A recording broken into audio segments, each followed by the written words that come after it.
गुरुब्रह्मा गुरुर्विष्णु गुरुर्देवो महेश्वरः गुरुसाक्षात् परब्रह्मा तस्मै श्रीगुरवे नमः।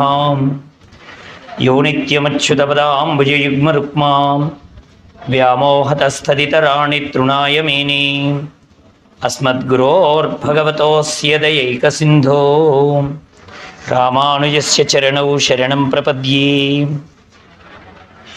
ओं नमो ब्रह्मादिभ्यो ब्रह्मविद्या संप्रदायकर्तृभ्यो वंशऋषिभ्यो महभ्यो नमो गुरुभ्यः। सर्वोपप्लवरहितः प्रज्ञानघनः प्रत्यगर्धो ब्रह्मैवाहमस्मि आनन्दैकरसप्रसारविलसन्मन्दस्मितास्यं कृपापारीणं निजभक्तमानसनवाम्भोजातभानोदयं कालज्ञानविदग्रणिं शिवकरं काळीसमं सद्गुरुं ब्रह्मज्ञानमयं नमामि हनुमत्काळीप्रसादाह्वयम्। अरुणां करुणातरङ्गिताक्षीं धृतपाशाङ्कुशपुष्पबाणचापाम् अणिमाधिभिरावृतां मयूखैः अहमित्येव विभावये भवानीं। ध्यायेत् पद्मासनस्तां विकसितवदनां पद्मपत्रायताक्षीं हेमाभां पीतवस्त्रां करकलितलसद्धेमपद्मां वराङ्गीं सर्वालङ्कारयुक्तां सततमभयदां भक्तनम्रां भवानीं श्रीविद्यां शान्तमूर्तिं सकलसुरनुतां सर्वसम्पत्प्रदात्रीं। या देवी सर्वभूतेषु मातृरूपेण संस्थिता नमस्तस्यै नमस्तस्यै नमस्तस्यै नमो नमः। ओं श्री गुरुभ्यो नमः। ओं श्रीमात्रे नमः। प्रिय భగవద్బంధువులారా, సద్గురుదేవుల యొక్క పరమ పరిపూర్ణమైనటువంటి అనుగ్రహంతో శ్రీ కాశీ విశ్వేశ్వర సహిత శ్రీ రాజరాజేశ్వరి అమ్మవారి యొక్క ఆలయ ప్రాంగణంలో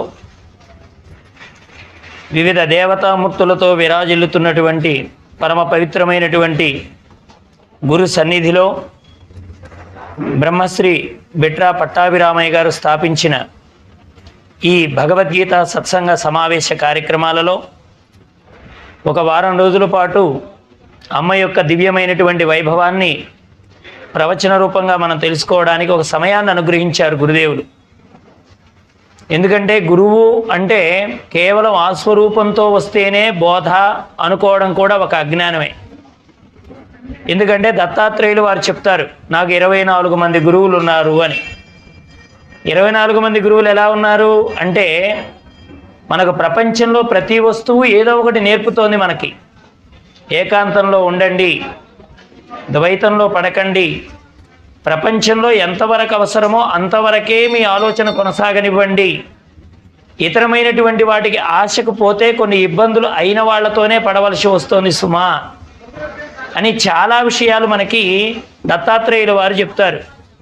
దాన్ని గురు సాంప్రదాయంలో అవధూత యొక్క లక్షణాలలో మనకి భాగవతంలో కూడా అవధూత యదు సంవాద రూపంలో 24 మంది గురువుల యొక్క ప్రస్తావన ఉంటుందన్నమాట. కాబట్టి గురువు అంటే నేను మా గురుదేవులు చెప్తేనే వింటాను అని అనడం కాదు. ఏది మంచి వినపడుతోందో ఆ వినపడేదంతా గురువు చెప్తున్న బోధగా మనం అర్థం చేసుకోవాలి. కాబట్టి ఆ స్థితిలో ఉండేటువంటిదే గురువు యొక్క బోధ, ఆ గురువు యొక్క లక్షణం. ఎక్కడా కూడా గురువుకు రూపం చెప్పలేదు. అందుకే మహాత్ములు మనకి ఒక విషయం చెప్పారు, గుకారో అంధకారస్తు రుకారో తన్నిరోధక. గు అనేటువంటి శబ్దం అంధకారాన్ని సూచిస్తే, రు అనేటువంటి శబ్దం దాన్ని తొలగించేటువంటి జ్ఞానాన్ని సూచిస్తుంది అని. గుకారో అంధకారస్తు రుకారో తన్నిరోధక. అంధకారాన్ని నిరోధం చేసేది ఏది ఉన్నదో, అంధకారాన్ని పోగొట్టేది ఏది ఉన్నదో అదే గురువు యొక్క శబ్దం అన్నమాట. మరి అటువంటి గురువులు మనకు దిశానిర్దేశం చేయడానికి మానవ జీవిత పారమార్థికతని మనకు తెలియచేయడానికి ఇలాగ మనకు సత్సంగాలు ఏర్పాటు చేసి మానవ జీవితం ఏమిటి, దీనికి ఉండవలసినటువంటి లక్షణాలు ఏమిటి, ఎలా ప్రవర్తిస్తే మానవుడు మాధవుడిగా మారడానికి అవకాశం ఉంది, ఏది తెలుసుకోకపోతే క్రిమికీటకాది జన్మంలోకి పడిపోతాడనే విషయాన్ని మాటిమాటికి మనం మరలా మర్చిపోతానేమోనని అనేక మంది స్వరూపంగా మనకు అందించడం జరుగుతోంది. అదే గురువు అంటే. కాబట్టి అటువంటి గురుదేవులు మనకు ఒక అద్భుతమైన అవకాశం ఇచ్చారు. సత్సంగం అంటే అర్థం ఏమిటంటే చెడని పదార్థము సత్సంగం, చెడిపోయినటువంటి పదార్థము సత్సంగం, 3 కాలాల్లో నిలిచి ఉండేది సత్సంగం. ఇప్పుడు ఈ సత్సంగం పూర్తయిన తర్వాత ఏదో ప్రసాదం పెడతారు మనకి, పులిహోరనో పరమాణమనో ఇంకో ప్రసాదం ఏదో పెడతారు. ఈ ప్రసాదం మనకు నిల్వ ఉండదు. ఏదో కాస్త ఆశతో తీసుకెళ్ళి ఫ్రిడ్జ్లో పెట్టుకున్న ఏ 2-3 రోజులు ఉంటుంది, కానీ మిగతా రోజుల్లో ఉండదు అది. కానీ చెడనటువంటి పదార్థం ఏమిటి అంటే సత్సంగంలో విన్న విషయాలు. మనం ఈ సత్సంగంలో ఏ విషయాలైతే వింటామో అవి మన జీవితంలో మరలా చెదపట్టకుండా, మళ్ళీ దానికి ఇంకొక స్థితి కలగకుండా, దానికి పనికి రాకపోవడం అనేటువంటి లక్షణం లేకుండా, జీవితంలో సంకటాలు ఎదురైనప్పుడు వెనక్కి తిరిగి ఆలోచిస్తే మన గురుదేవులు మనకేం చెప్పారో అది మనకి ఉన్నతమైన స్థితికి చేరడానికి అవకాశం ఏర్పడుతుందన్నమాట. కాబట్టి సత్సంగం అనేటువంటిది 3 కాలాల్లో ఎటువంటి మార్పు లేకుండా ఉండేదే సత్సంగం. అటువంటి సత్సంగంలో మనం నిన్నటి రోజున మధుకైటబల వధ గురించి తెలుసుకున్నాం, యోగమాయ శక్తి యొక్క ప్రభావాన్ని గురించి తెలుసుకున్నాం, వ్యాస భగవానుడు ఆలోచన గురించి తెలుసుకున్నాం, సంసారం ఎలా వస్తుందో కూడా తెలుసుకున్నాం. సంసారం ఎలా వస్తుంది అంటే మనం విషయాల మీద పెట్టినటువంటి కాంక్షే సంసారం. ఇదే విషయాన్ని భగవంతుడి వైపు మరల్చామనుకోండి, అదే మోక్షం. మనకి మోక్షానికి సంసారానికి చాలా తేలికైన పద్ధతి చెప్పారు. దానికి మహాత్ములు ఏ ఉపమానం చెప్పారంటే, ఇప్పుడు మీరందరూ ఇక్కడికి వచ్చారు కదా, భార్యాభర్తలు వచ్చిన వాళ్ళు ఉన్నారు, ఇంటి దగ్గర ఎవరూ లేకుండా వచ్చిన వారు ఉన్నారు. వచ్చేటప్పుడు ఏం చేశారు, మీ ఇంటికి మీరు తాళం వేసుకొచ్చారు. ఇప్పుడు ఇక్కడి నుంచి వెళ్ళిన తర్వాత ఏం చేస్తారు, అదే తాళపు చెవితో తాళాన్ని తెరుస్తారు.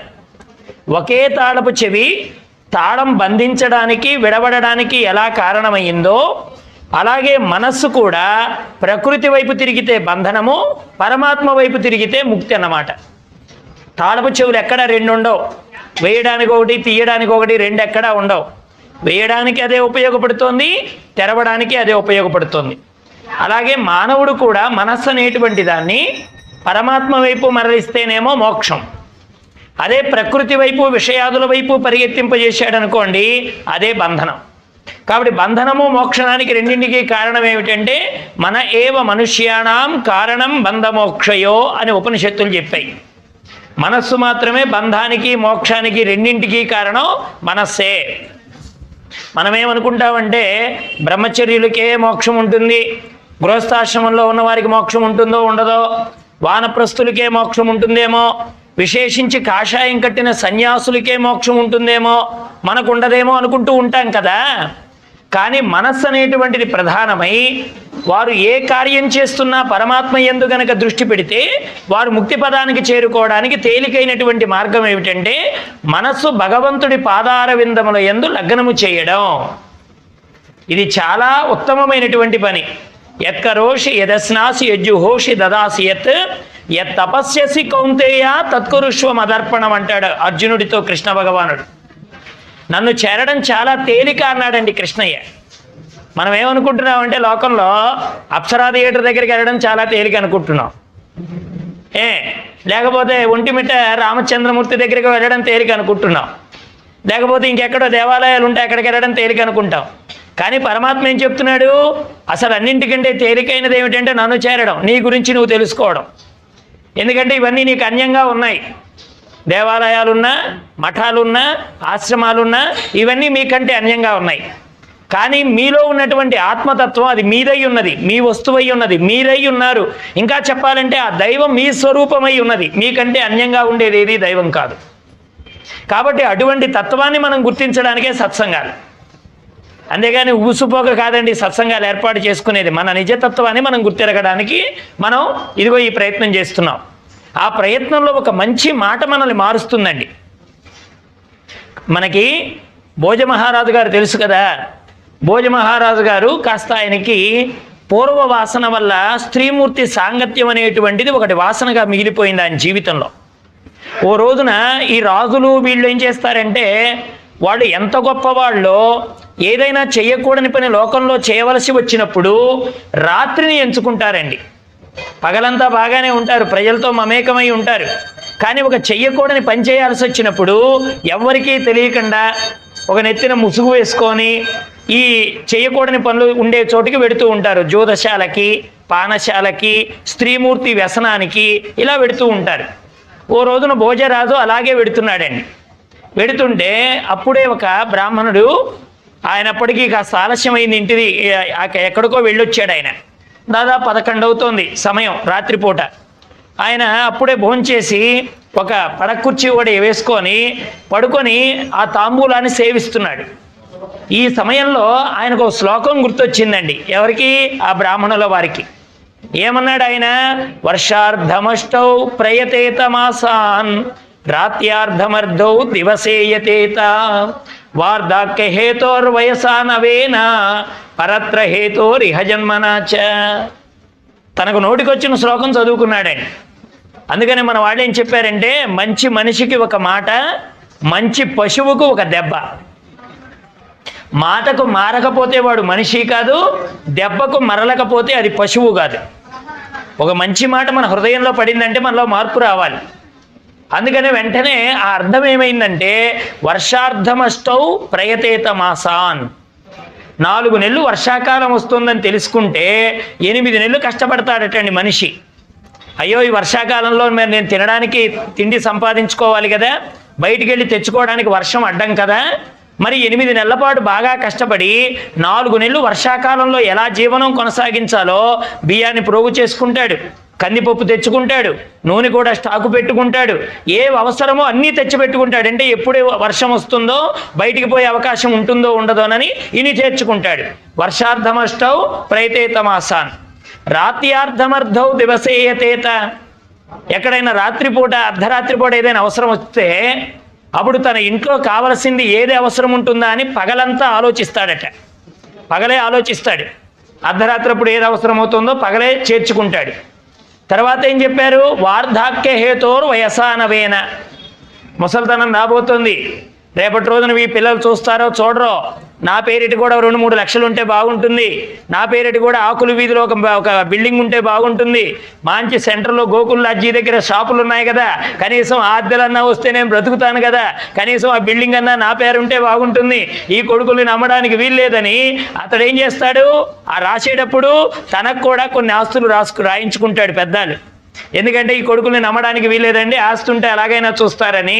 ఆ ఆస్తి సంపాదించుకోవడం కోసం వార్ధాక్యంలో పడే ఇబ్బందుల్ని దృష్టిలో పెట్టుకొని వయస్సులో కష్టపడతారు. ఇది అందరూ చేసే పనే. దీనికి ఆయన ఏమన్నాడు? పరత్ర హేతోరిహ జన్మనాచ.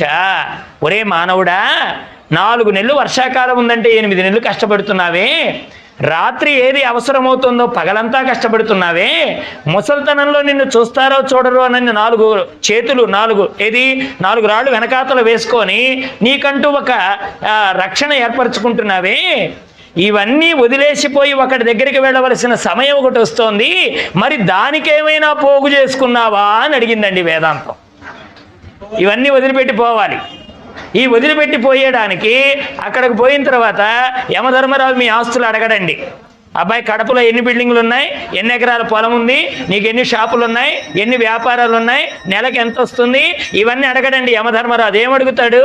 అయా, నీకు తోచినంత వరకు దాన ధర్మాలు ఏమైనా చేసుకున్నావా, ధర్మంగా ప్రవర్తించావా, సత్యం ఎప్పుడైనా పలికావా, ఎప్పుడైనా చెవులిచ్చినందుకు పురాణ కథలు విన్నావా, నోరిచ్చినందుకు మంచి మాట మాట్లాడావా, కాళ్ళతో మంచి ప్రదేశానికి నడిచావా, చేతులతో ఎప్పుడైనా చేయవలసిన ధర్మ కర్తవ్యాన్ని నిర్వర్తించావా, ఎవరికైనా ఇంత అన్నం పెట్టావా, దాహం తెచ్చడానికి మజ్జిగిచ్చావా, మంచినీళ్ళు ఇచ్చావా, ఇది అడుగుతాడండి యమధర్మరాజు. నీ ఆస్తిపాస్తులు అక్కడ చెల్లవు.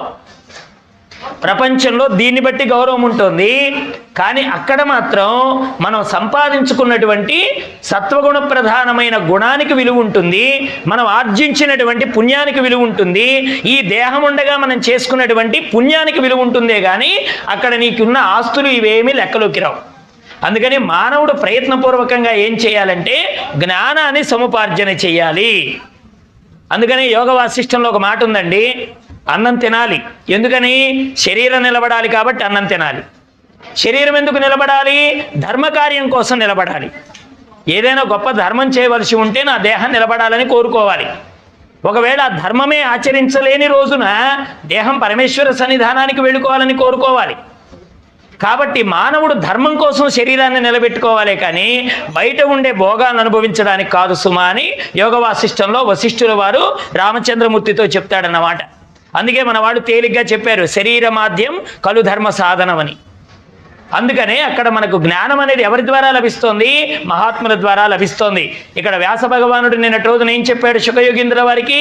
నాయన, నువ్వు కూడా వివాహం చేసుకో, గృహస్థాశ్రమంలో ప్రవేశించు, నాకు చక్కగా ఆనందాన్ని కలిగించు అని అంటే అప్పుడు ఆయన అన్నాడన్నమాట. ఎవరు? వాళ్ళ నాన్నగారితో, వ్యాస భగవానుడితో శుకయోగీంద్రుల వారు అంటున్నారు, నాన్న, సంసారము సుఖము అని ఏవేవో చెప్తున్నావు కదా, సుఖంగా కనిపించేటువంటి ఈ సంసారంలో నిజానికి సుఖం ఉన్నదా అని అడిగాడండి.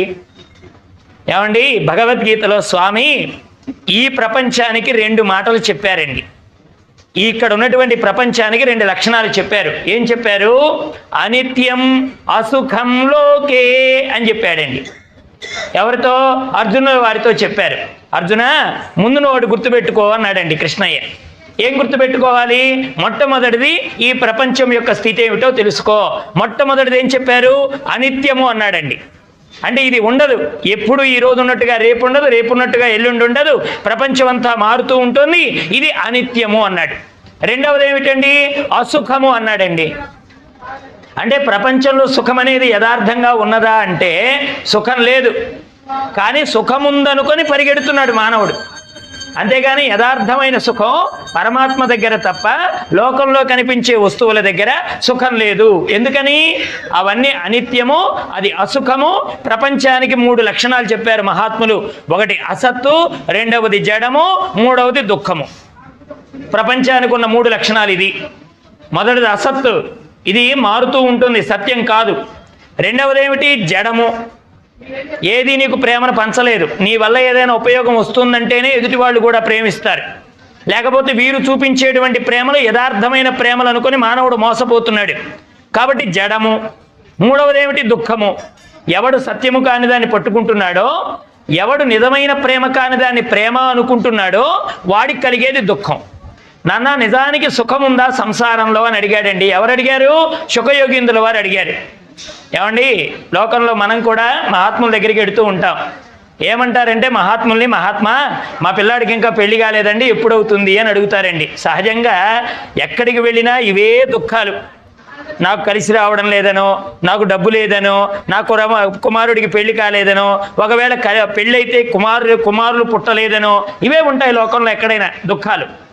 అప్పుడు ఆ మహాత్ముడు అడుగుతాడండి వాళ్ళని, అబ్బాయి, నువ్వు నా దగ్గరికి వచ్చి మీ పిల్లాడికి వివాహం కాలేదని అడుగుతున్నావే, నిజానికి నీకు వివాహమై సుఖపడుతున్నావా అని అడిగారు అనుకోండి. వివాహమై సుఖపడుతున్నావా అని అడిగారు అనుకోండి. నిజంగా సుఖపడుతున్నానని ఎవరైనా అనగలిగారంటే వాళ్ళు ఎంతో పుణ్యం చేసుకున్న వాళ్ళని చెప్పాలి. ఎందుకంటే గృహస్థాశ్రమంలో కూడా చెప్పిన మాట వినే కొడుకు ఉండడం, చెప్పినట్టుగా నడుచుకునే భార్య ఉండడం, చెప్పినట్టుగా వినేటువంటి పనులు చేసుకు వెళ్ళే కోడలు దొరకడం, ఇవన్నీ అదృష్టాలు. నిజానికి ఇంతకు మించిన వైభవం ఇంకెక్కడా ఉండదు. పోనీ ఎన్ని అంతస్తుల భవనం కట్టుకున్నా చెప్పిన మాట వినని కొడుకు, మనకి ఇష్టమైంది వండనటువంటి కోడలు, ఇలాంటి వాళ్ళు ఉన్నారనుకోండి, అది ఎన్ని భవనాలున్నా అది నరకప్రాయమే. బయటికి చెప్పలేము, లోపల ఉంచుకోలేము. ఇది పెద్ద బాధ. కాబట్టి సంసారం అంటున్నావే నాన్నగారు, నేను ఏదో పెళ్లి చేసుకోమంటున్నావు, ఈ పెళ్లిలో ఏమైనా సుఖం ఉందా? మా గురువు గారు మాట చెప్పేవారండి, నాకు బాగా గుర్తు. వివాహం విద్యనాశనం, సంసారం సర్వనాశనం అనేవాడు ఇప్పుడు. అంటే దానికి అర్థం ఏమిటంటే పెళ్లి చేసుకోవద్దని కాదు, సంసారం చేయొద్దని కాదు. మా గురువు గారు చెప్పిన మాటలు అంతరార్థం ఏమిటంటే వివాహం కాకముందరే జ్ఞానాన్ని సముపార్జన చేసుకోవాలి. ఎందుకంటే వివాహం అయితే చాలా ఇబ్బందులు వస్తాయి, ఎదురు కానివి కూడా ఎదురవుతూ ఉంటాయి. దాన్ని తట్టుకోవాలంటే నీకు మహాత్ములు చెప్పిన బోధ నీ శరీరానికి పట్టాలి. అప్పుడు నువ్వు బాగా, ఎందుకంటే రామచంద్రమూర్తి ఎప్పుడు విన్నాడండి యోగ వాసిష్టం? వివాహం కాకముందరే విన్నాడు ఆయన. ప్రపంచంలో ఉండే దుఃఖాన్ని చూచి చెలించిపోయి వశిష్ఠుల వారి దగ్గరికి వెళ్ళి అసలు ఈ ప్రపంచ స్వరూపం ఏమిటి, జీవస్వరూపం ఏమిటి, ఎందుకు జీవులకు దుఃఖం కలుగుతోందని అడిగాడండి. ఎవరు? రామచంద్రమూర్తి. ఆయనకు సమాధానం చెప్పాడు వశిష్ఠుల వారు. ఈ ప్రపంచం స్థితి అలా ఉంటుంది రామచంద్ర, కానీ మనస్సుని మాత్రము మనం ఆ వైపుకు నడిపించకూడదు, జాగ్రత్తగా ఉండాలి. మనస్సు బోల్తా కొట్టిస్తుంది, సత్యం కాని దాన్ని సత్యంగా చూపిస్తుంది, నిత్యం కాని దాన్ని నిత్యంగా చూపిస్తుంది, మాయని బాగా అనుభవించేలా చేస్తోంది మనస్సు. కాబట్టి మనస్సుని పట్టుకోవడం, దీన్ని కట్టిపెట్టడం, దీన్ని యథార్థమైన స్థితికి నడిపించడం చాలా కష్టతరమైన విషయం. కాబట్టి నువ్వు ఆ ప్రయత్నం చేసి తీరాలి. ఇది ప్రయత్నం చేత మాత్రమే సాధ్యం అన్నాడు వశిష్ఠుల వారు యోగ వాసిష్టంలో. కాబట్టి ఇక్కడ ఈయన మాట్లాడుతున్నాడు, నాన్నగారు మీరేదో సుఖం అంటున్నారు, నిజానికి సంఖ్యలు వేసుకున్న వాడికైనా విడుదల ఉంది, కానీ ఈ సంసారంలో పడ్డవాడికి సుఖం ఉంటుందా అని అడిగాడండి. మనం బాగా భజగోవిందం చదువుతాం కదా, భజగోవిందంలో మాట ఉంటాడు ఆదిశంకర భగవత్పాదాచార్యుల వారు. బాలాస్తావాత్ క్రీడాసక్త, తరుణౌస్తావాత్ తరుణీసక్త, వృద్ధాస్తావాత్ చింతాసక్త, పరమే బ్రహ్మణి కోపిన సక్త. ఒరే వెర్రి మానవుడా, బాల్యంలో ఆటపాటల్లోకి వెళ్ళిపోయావు. బాలాస్తావాత్ క్రీడాసక్త, ఎన్నెన్నో ఆటలు ఆడుకున్నావు, ఎన్నెన్నో ప్రయోగాలు చేశావు, ఎటేటో పరిగెత్తావు, అక్కడ దైవం గురించి ఆలోచన లేదు. తరుణౌస్తావాత్ తరుణీసక్త, మంచి యవ్వనం వచ్చింది. ఒక స్త్రీమూర్తి అయితేనేమో కాబోయే పురుషుడి గురించి, ఓ పురుషుడైతేనేమో తనని చేసుకోబోయేటువంటి అమ్మాయి గురించి, ఇలా కలలు కంటూ విషయ సుఖాదుల చేత పీడింపబడుతూ వాడు సత్యాన్ని గుర్తించలేకపోతున్నారు. వృద్ధాస్తావా చింతాసక్త, పోని వృద్ధుడు అయ్యావు, ఇప్పుడైనా బుద్ధి వస్తుందా, పరమాత్మను చేరాలని బుద్ధి కలుగుతుందా అంటే ఇక చింతాక్రాంతుడవుతాడండి. నన్ను ఎవరు చూస్తారు, నా గత ఏమిటి, అంత్యకాలంలో నా స్థితి ఏమిటి, మా పక్కింటి ఆయన మొన్న ఇలా పోయాడట, మా బంధువు ఇలా పోయాడట, రేపు నేను ఎలా పోతానో, నన్ను చూసేవాడు ఎవడున్నాడో, ఈ వృద్ధ చింతలతోటి కాలం వెళ్ళిపోతుందట. కానీ ఒక మాట చెప్పాడు ఆదిశంకర భగవత్పాదాచార్యుల వారు, పరమే బ్రహ్మణి కోపిన సక్త. అసలు ఇంతటినీ సృష్టించిన ఒక పరబ్రహ్మం అనేవారు ఉన్నారయ్యా. ఓ ఆదిశక్తి యొక్క అనుగ్రహంతో ప్రపంచమంతా నడుస్తోంది, ఆవిడ ఒక్కటి ఉన్నది, అందరూ ఆశ్రయించేటువంటి పరదేవత అనేటువంటి బుద్ధి నీకెందుకు కలగలేదు అని అడిగాడు ఆదిశంకర భగవత్పాదాచార్యులు.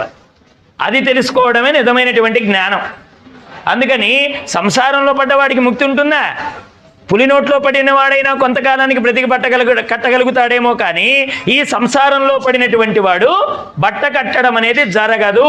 ఎందుకని అంటే వేదశాస్త్రాలు చదువుతారు, వేదాంగాలు చదువుతారు, మళ్ళీ ఈ సంసారంలో పడిపోతున్నారు. వీళ్ళని ఏమనాలి అన్నాడండి ఎవరు? శుకయోగీంద్రుల వారు. వ్యాస భగవానుడు మనకి జైమిని మహానుభావుడు అని ఒక ఆయన ఉన్నాడండి. జైమిని మహర్షి మహాభారతాన్ని రాశాడు. జైమిని భారతం అంటారు దాన్ని. జైమిని భారతం కూడా మనకి అనంతరామయ్య గారు, ఏలూరుపాటి అనంతరామయ్య గారు అని గుంటూరులో ఒక లెక్చరర్ ఉండేవారు, ఆయన అశ్వమేధ పర్వం రాశాడనమాట. ఏలూరుపాటి అనంతరామయ్య గారు రాశారు జైమిని భారతం. అది మాత్రమే లభ్యమైంది, దాన్ని నేను చూశాను. అయితే ఈ జైమిని భారతం రాసేటప్పుడు అండి ఓ నిర్ణయం తీసుకున్నాడు. వేదవ్యాసుడితో ఒక నిర్ణయం చేసుకున్నాడు. ఏమిటంటే, నేను నిజమనిపించిందే వ్రాస్తాను, నాకేదైనా కాస్త ఇది సందిగ్ధము, దీన్ని నేను నమ్మను అని అనుకున్నాను అనుకో, దాన్ని నా భారతంలో వ్రాయను అన్నాడే. చెప్పడమేమో వ్యాసుడు, వ్రాయడమేమో జైమిని. అలా వ్రాస్తుంటే వ్యాస భగవానుడు ఒక మాట చెప్పాడండి. ఏం చెప్పాడు ఆయన? బలవంతమైనటువంటి ఇంద్రియాలు పండితుణ్ణి కూడా పడేస్తాయి అన్నాడండి వ్యాస భగవానుడు. బలవంతమైన ఇంద్రియాలు పండితుణ్ణి కూడా పడేస్తాయి.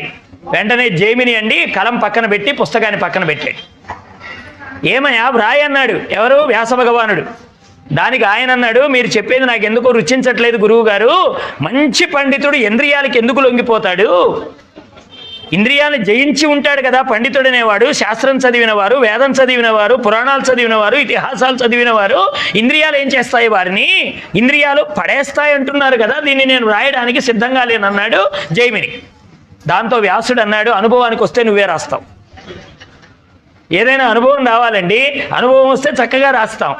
వెంటనే వ్యాసుడు అన్నాడు, సరే నాయన, నేను వేరే ఆశ్రమానికి వెడుతున్నాను, రావడానికి కొంత ఆలస్యం అవుతుంది, జాగ్రత్తగా ఈ ఆశ్రమంలో ఏ పద్ధతులు జరుగుతున్నాయో వాటన్నింటినీ నిర్వర్తించని జైమినికి అప్పచెప్పి ఈయన ఇంకొక ఆశ్రమానికి వెళ్ళిపోయాడు. అంటే ఉదయం పూట దైవారాధన చేయడం, ఉదయం కాలంలో సాయంకాలంలో యజ్ఞయాగాది క్రతువులు నిర్వర్తించడం, అక్కడ ఏ దైవమైతే ఆశ్రమానికి అధిష్టాన దైవం ఉన్నారో వారి పూజా కార్యక్రమాలు నిర్వర్తించడం, ఇది ఆయన కర్తవ్యం అన్నమాట. సరే వ్యాసుడు వెళ్ళాడు. ఆయన వ్యాసుడు అటు వెళ్ళాడో లేదో ఇటు బాగా గాఢంగా మబ్బులన్నీ కమ్ముకొచ్చేసాయి, బాగా వర్షం పడుతోంది, పిడుగులు పడుతున్నాయి, బాగా విపరీతమైనటువంటి వర్షం అండి. ఆ వర్షంలో జైమిని విద్యుక్త ధర్మాలన్నీ నిర్వర్తించుకొని ఇక పడుకోవడానికి సిద్ధపడుతున్నాడు. గురువు గారు ఆశ్రమంలో లేరు, ఇక తను అన్ని పనులు పూర్తి చేసుకున్నాడు, ఇక శయ్యకు ఉపక్రమించడానికి వెడుతున్నాడు. ఆ సమయంలో తలుపు మోగిందండి. బయట వెనక అక్కడుండి ఆ తలుపు ఎవరో కొడుతున్నట్టుగా జైమిని శబ్దం విన్నాడు. అక్కడికి వచ్చి తలుపు తీస్తే ఓ మెరుపు మెరిసిందండి. ఆ సమయంలో, ఆ తలుపు తీసిన సమయంలో మెరుపు మెరిసింది. ఆ మెరుపులో ఒక అందమైన అమ్మాయి కనపడిందండి ఎదురుగా. ఇక అంతే, మెరుపు అనేది ఆగిపోయింది. ఇప్పుడు ఈ అమ్మాయి రూపం కనపడ్డంలా, మాట వినపడుతోంది. అయ్యా, నేను ఇక్కడ దగ్గరలో పల్లెటూరు మాది, నేను సంతకి వెళ్ళాను, మా ఇంటికి వెళ్ళాలంటే ఈ వర్షం అడ్డుగా వచ్చింది, కాబట్టి ఈ రాత్రికి నేను ఇక్కడ బస చేస్తాను అని అడుగుతోంది ఆవిడే. దానికి జైమిని అన్నాడు, అమ్మ ఇది ఆశ్రమము, ఇక్కడ రాత్రులు ఆడవాళ్ళు ఉండడానికి వీల్లేదు అని చెప్తుంటే ఆ అమ్మాయి అన్నది, ఈ రాత్రి వేళలో పెడితే నా ప్రాణం పోతుంది, మీరు నన్ను బయటికి పంపితే నా ప్రాణం తీసిన పాపం మీకు వస్తుంది, కాస్త ఏది షెల్టరే కదా అడిగాను, ఏది మీకు ఉండడానికి కాస్త వసతి అడిగాను, మీకేమి ఇబ్బంది ఉంది కనుక అంటే వెంటనే పాపం ఆయన మెత్తబడ్డాడు. మెత్తబడేసి అదిగోమ్మా అది ఆ కుటీరం ఉంది, ఆ కుటీరంలోకి వెళ్ళి నువ్వు అక్కడ ఉండు అని చెప్పాడండి. అయితే ఆ అమ్మాయిని కుటీరంలోకి పంపించాడే కానీ జైమిని మనస్సులో మాత్రం ఆ అమ్మాయి ముద్ర చెరిగిపోలేదు. ఈయన వెళ్ళి పడుకుందామంటే నిద్ర రావడం లేదండి. ఏదో కొద్దిపాటి మెరుపు మెరిసింది, ఆ అమ్మాయి రూపం కనపడింది. ఏమనుకుంటున్నాడు ఇప్పుడు, అబ్బా మళ్ళీ ఇంకోసారి ఆ అమ్మాయిని చూస్తే ఎంత బాగుంటుంది, ఇంకోసారి ఆ అమ్మాయి గొంతుకుని వింటే ఎంత బాగుంటుంది, అదేంటి పాడు మెరుపు ఒక్కసారి మెరిసి ఆగిపోయింది, ఏ 2-3 మార్లు మెరిస్తే దాని సొమ్మేమైనా పోతుందా, 2-3 మార్లు ఆ అమ్మాయిని చూసేవాడిని కదా అని ఆలోచన చేస్తున్నాడు జైమిని. చేస్తూ ఒక్కసారి మనసు ఊరుకోలేదండి. ఈ ఒక్కసారి వెళ్ళి ఆ అమ్మాయిని చూద్దాం ఏమవుతుంది కనుక అని వెళ్ళి ఆ అమ్మాయి ఉండే కుటీరం పైన గడ్డి తీస్తున్నాడు. కుటీరం పైన గడ్డి ఉంటుంది కదా, ఆ గడ్డి తీస్తున్నాడు. ఎందుకంటే ఎక్కడ అమ్మాయి కనపడుతుందో ఆ అమ్మాయి రూపం వెలుగులోనైనా కనపడకపోతుందా అని గడ్డి తీస్తున్నాడు. ఈ పొరపాటులో గడ్డి తీసే క్రమంలో కాలు జారి లోపల పడిపోయాడండి జైమిని. పడిపోతే ఎట్లాగూ పడ్డాను కదా, దొంగతనం తెలిసిపోయింది, ఇంకెందుకు దొంగ జారుకోవాలి, వెంటనే ఏం చేశాడు, ఈ అమ్మాయిని ఒకసారి చూస్తే బాగుండు కదా అని ఈ వైపు తిరిగాడు. అక్కడ వేదవ్యాసుడు కూర్చొని ఉన్నాడు పెద్ద గడ్డంతో. వచ్చింది అమ్మాయి కాదండి, గురుదేవులు. ఆయనే వచ్చాడు. వచ్చి కాలు మీద కాలేసుకొని ఇలా గడ్డాన్ని సవరిస్తూ, ఏమై జైమిని, బలవంతమైన ఇంద్రియాలు పండితుణ్ణి ఏమీ చేయలేవన్నావే, వేదాలు చదివిన వారిని ఏమీ చేయలేనన్నావే, శాస్త్రాలు చదివిన వారిని ఏం చేయలేవన్నావే, ఇప్పుడేం చెప్తావు అన్నాడు. దానికి జైమిని అన్నాడు, బలవంతమైన ఇంద్రియాలు పండితుణ్ణి కూడా ఆకర్షిస్తాయి ఆకర్షిస్తాయి ఆకర్షిస్తాయి 3 సార్లు రాశాడండి జైమిని భారతంలో. అనుభవం అయితే కానీ మనకు వ్యక్తికి ఆలోచన రాదన్నమాట. అలాగే ఇంద్రియాలు చాలా గొప్పవి, చాలా బలవత్తరమైనవి, మానవుణ్ణి ఎంత ఉన్నత స్థాయిలో ఉన్నవాడినైనా క్రిందికి జార్చేవి ఇంద్రియాలు. కాబట్టి అటువంటి ఇంద్రియాలు ఇష్టం వచ్చినట్లుగా చరించేటువంటి సాంసారిక జీవనంలోకి నన్ను వెళ్ళమంటున్నావు నాన్న, ఇది ఎక్కడ పద్ధతి అని అడిగాడు. అసలు గృహం అంటే అర్థం ఏమిటి నాన్న, ఏది బంధనాన్ని కలిగిస్తుందో అదే గృహం అన్నాడు. ఇలా చెప్తుంటే ఆయన ఈ మాటలు వినకపోవడంతో ఆయన ఒక మాట అన్నాడు, నాయనా నేను నీకు ఇలా చెప్తున్నా కానీ నువ్వు వినడం లేదు కాబట్టి నువ్వు ఒక పని చెయ్యి, నా మీద నీ గౌరవం ఉంది కదా, తండ్రి అనేటువంటి గౌరవం ఉంది కదా, చక్కగా నువ్వు ఇక్కడి నుంచి మిథిలా నగరానికి వెళ్ళు. ఆ మిథిలా నగరంలో జనక మహారాజు గారు ఉంటారు. ఆ జనక మహారాజు గారి దగ్గరికి వెడితే నీకు బంధమేది, మోక్షమేది, ఏది సంసారం, ఏది సంసారం కాదు, ఈ రహస్యాలన్నీ కూడా నీకు ఆయన చెప్తాడు.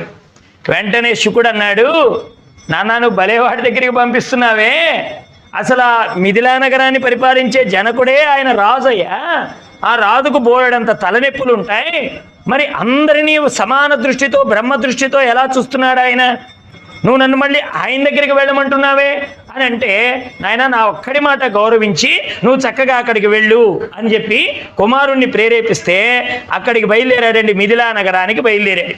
అలా బయలుదేరేటువంటి సమయంలో, నాయన నువ్వు మళ్ళీ ఇక్కడికే రావాలి, నువ్వు నా దగ్గరికే రావాలి, జ్ఞానాన్ని సముపార్జన చేసుకోవాలి అని ఒక మాట పుచ్చుకున్న తరువాత వ్యాసుడు యొక్క మాటని విన్నటువంటి శుకయోగీంద్రుడు కొండల్ని దాటాడు, నదుల్ని దాటాడు, వనాల్ని దాటాడు, పల్లెల్ని చూచాడు, పట్టణాలను చూచాడు. మిథిలా నగరానికి చేరుకోబోతుండగానే అక్కడ ఒక ద్వారపాలకుడు ఎదురయ్యాడు.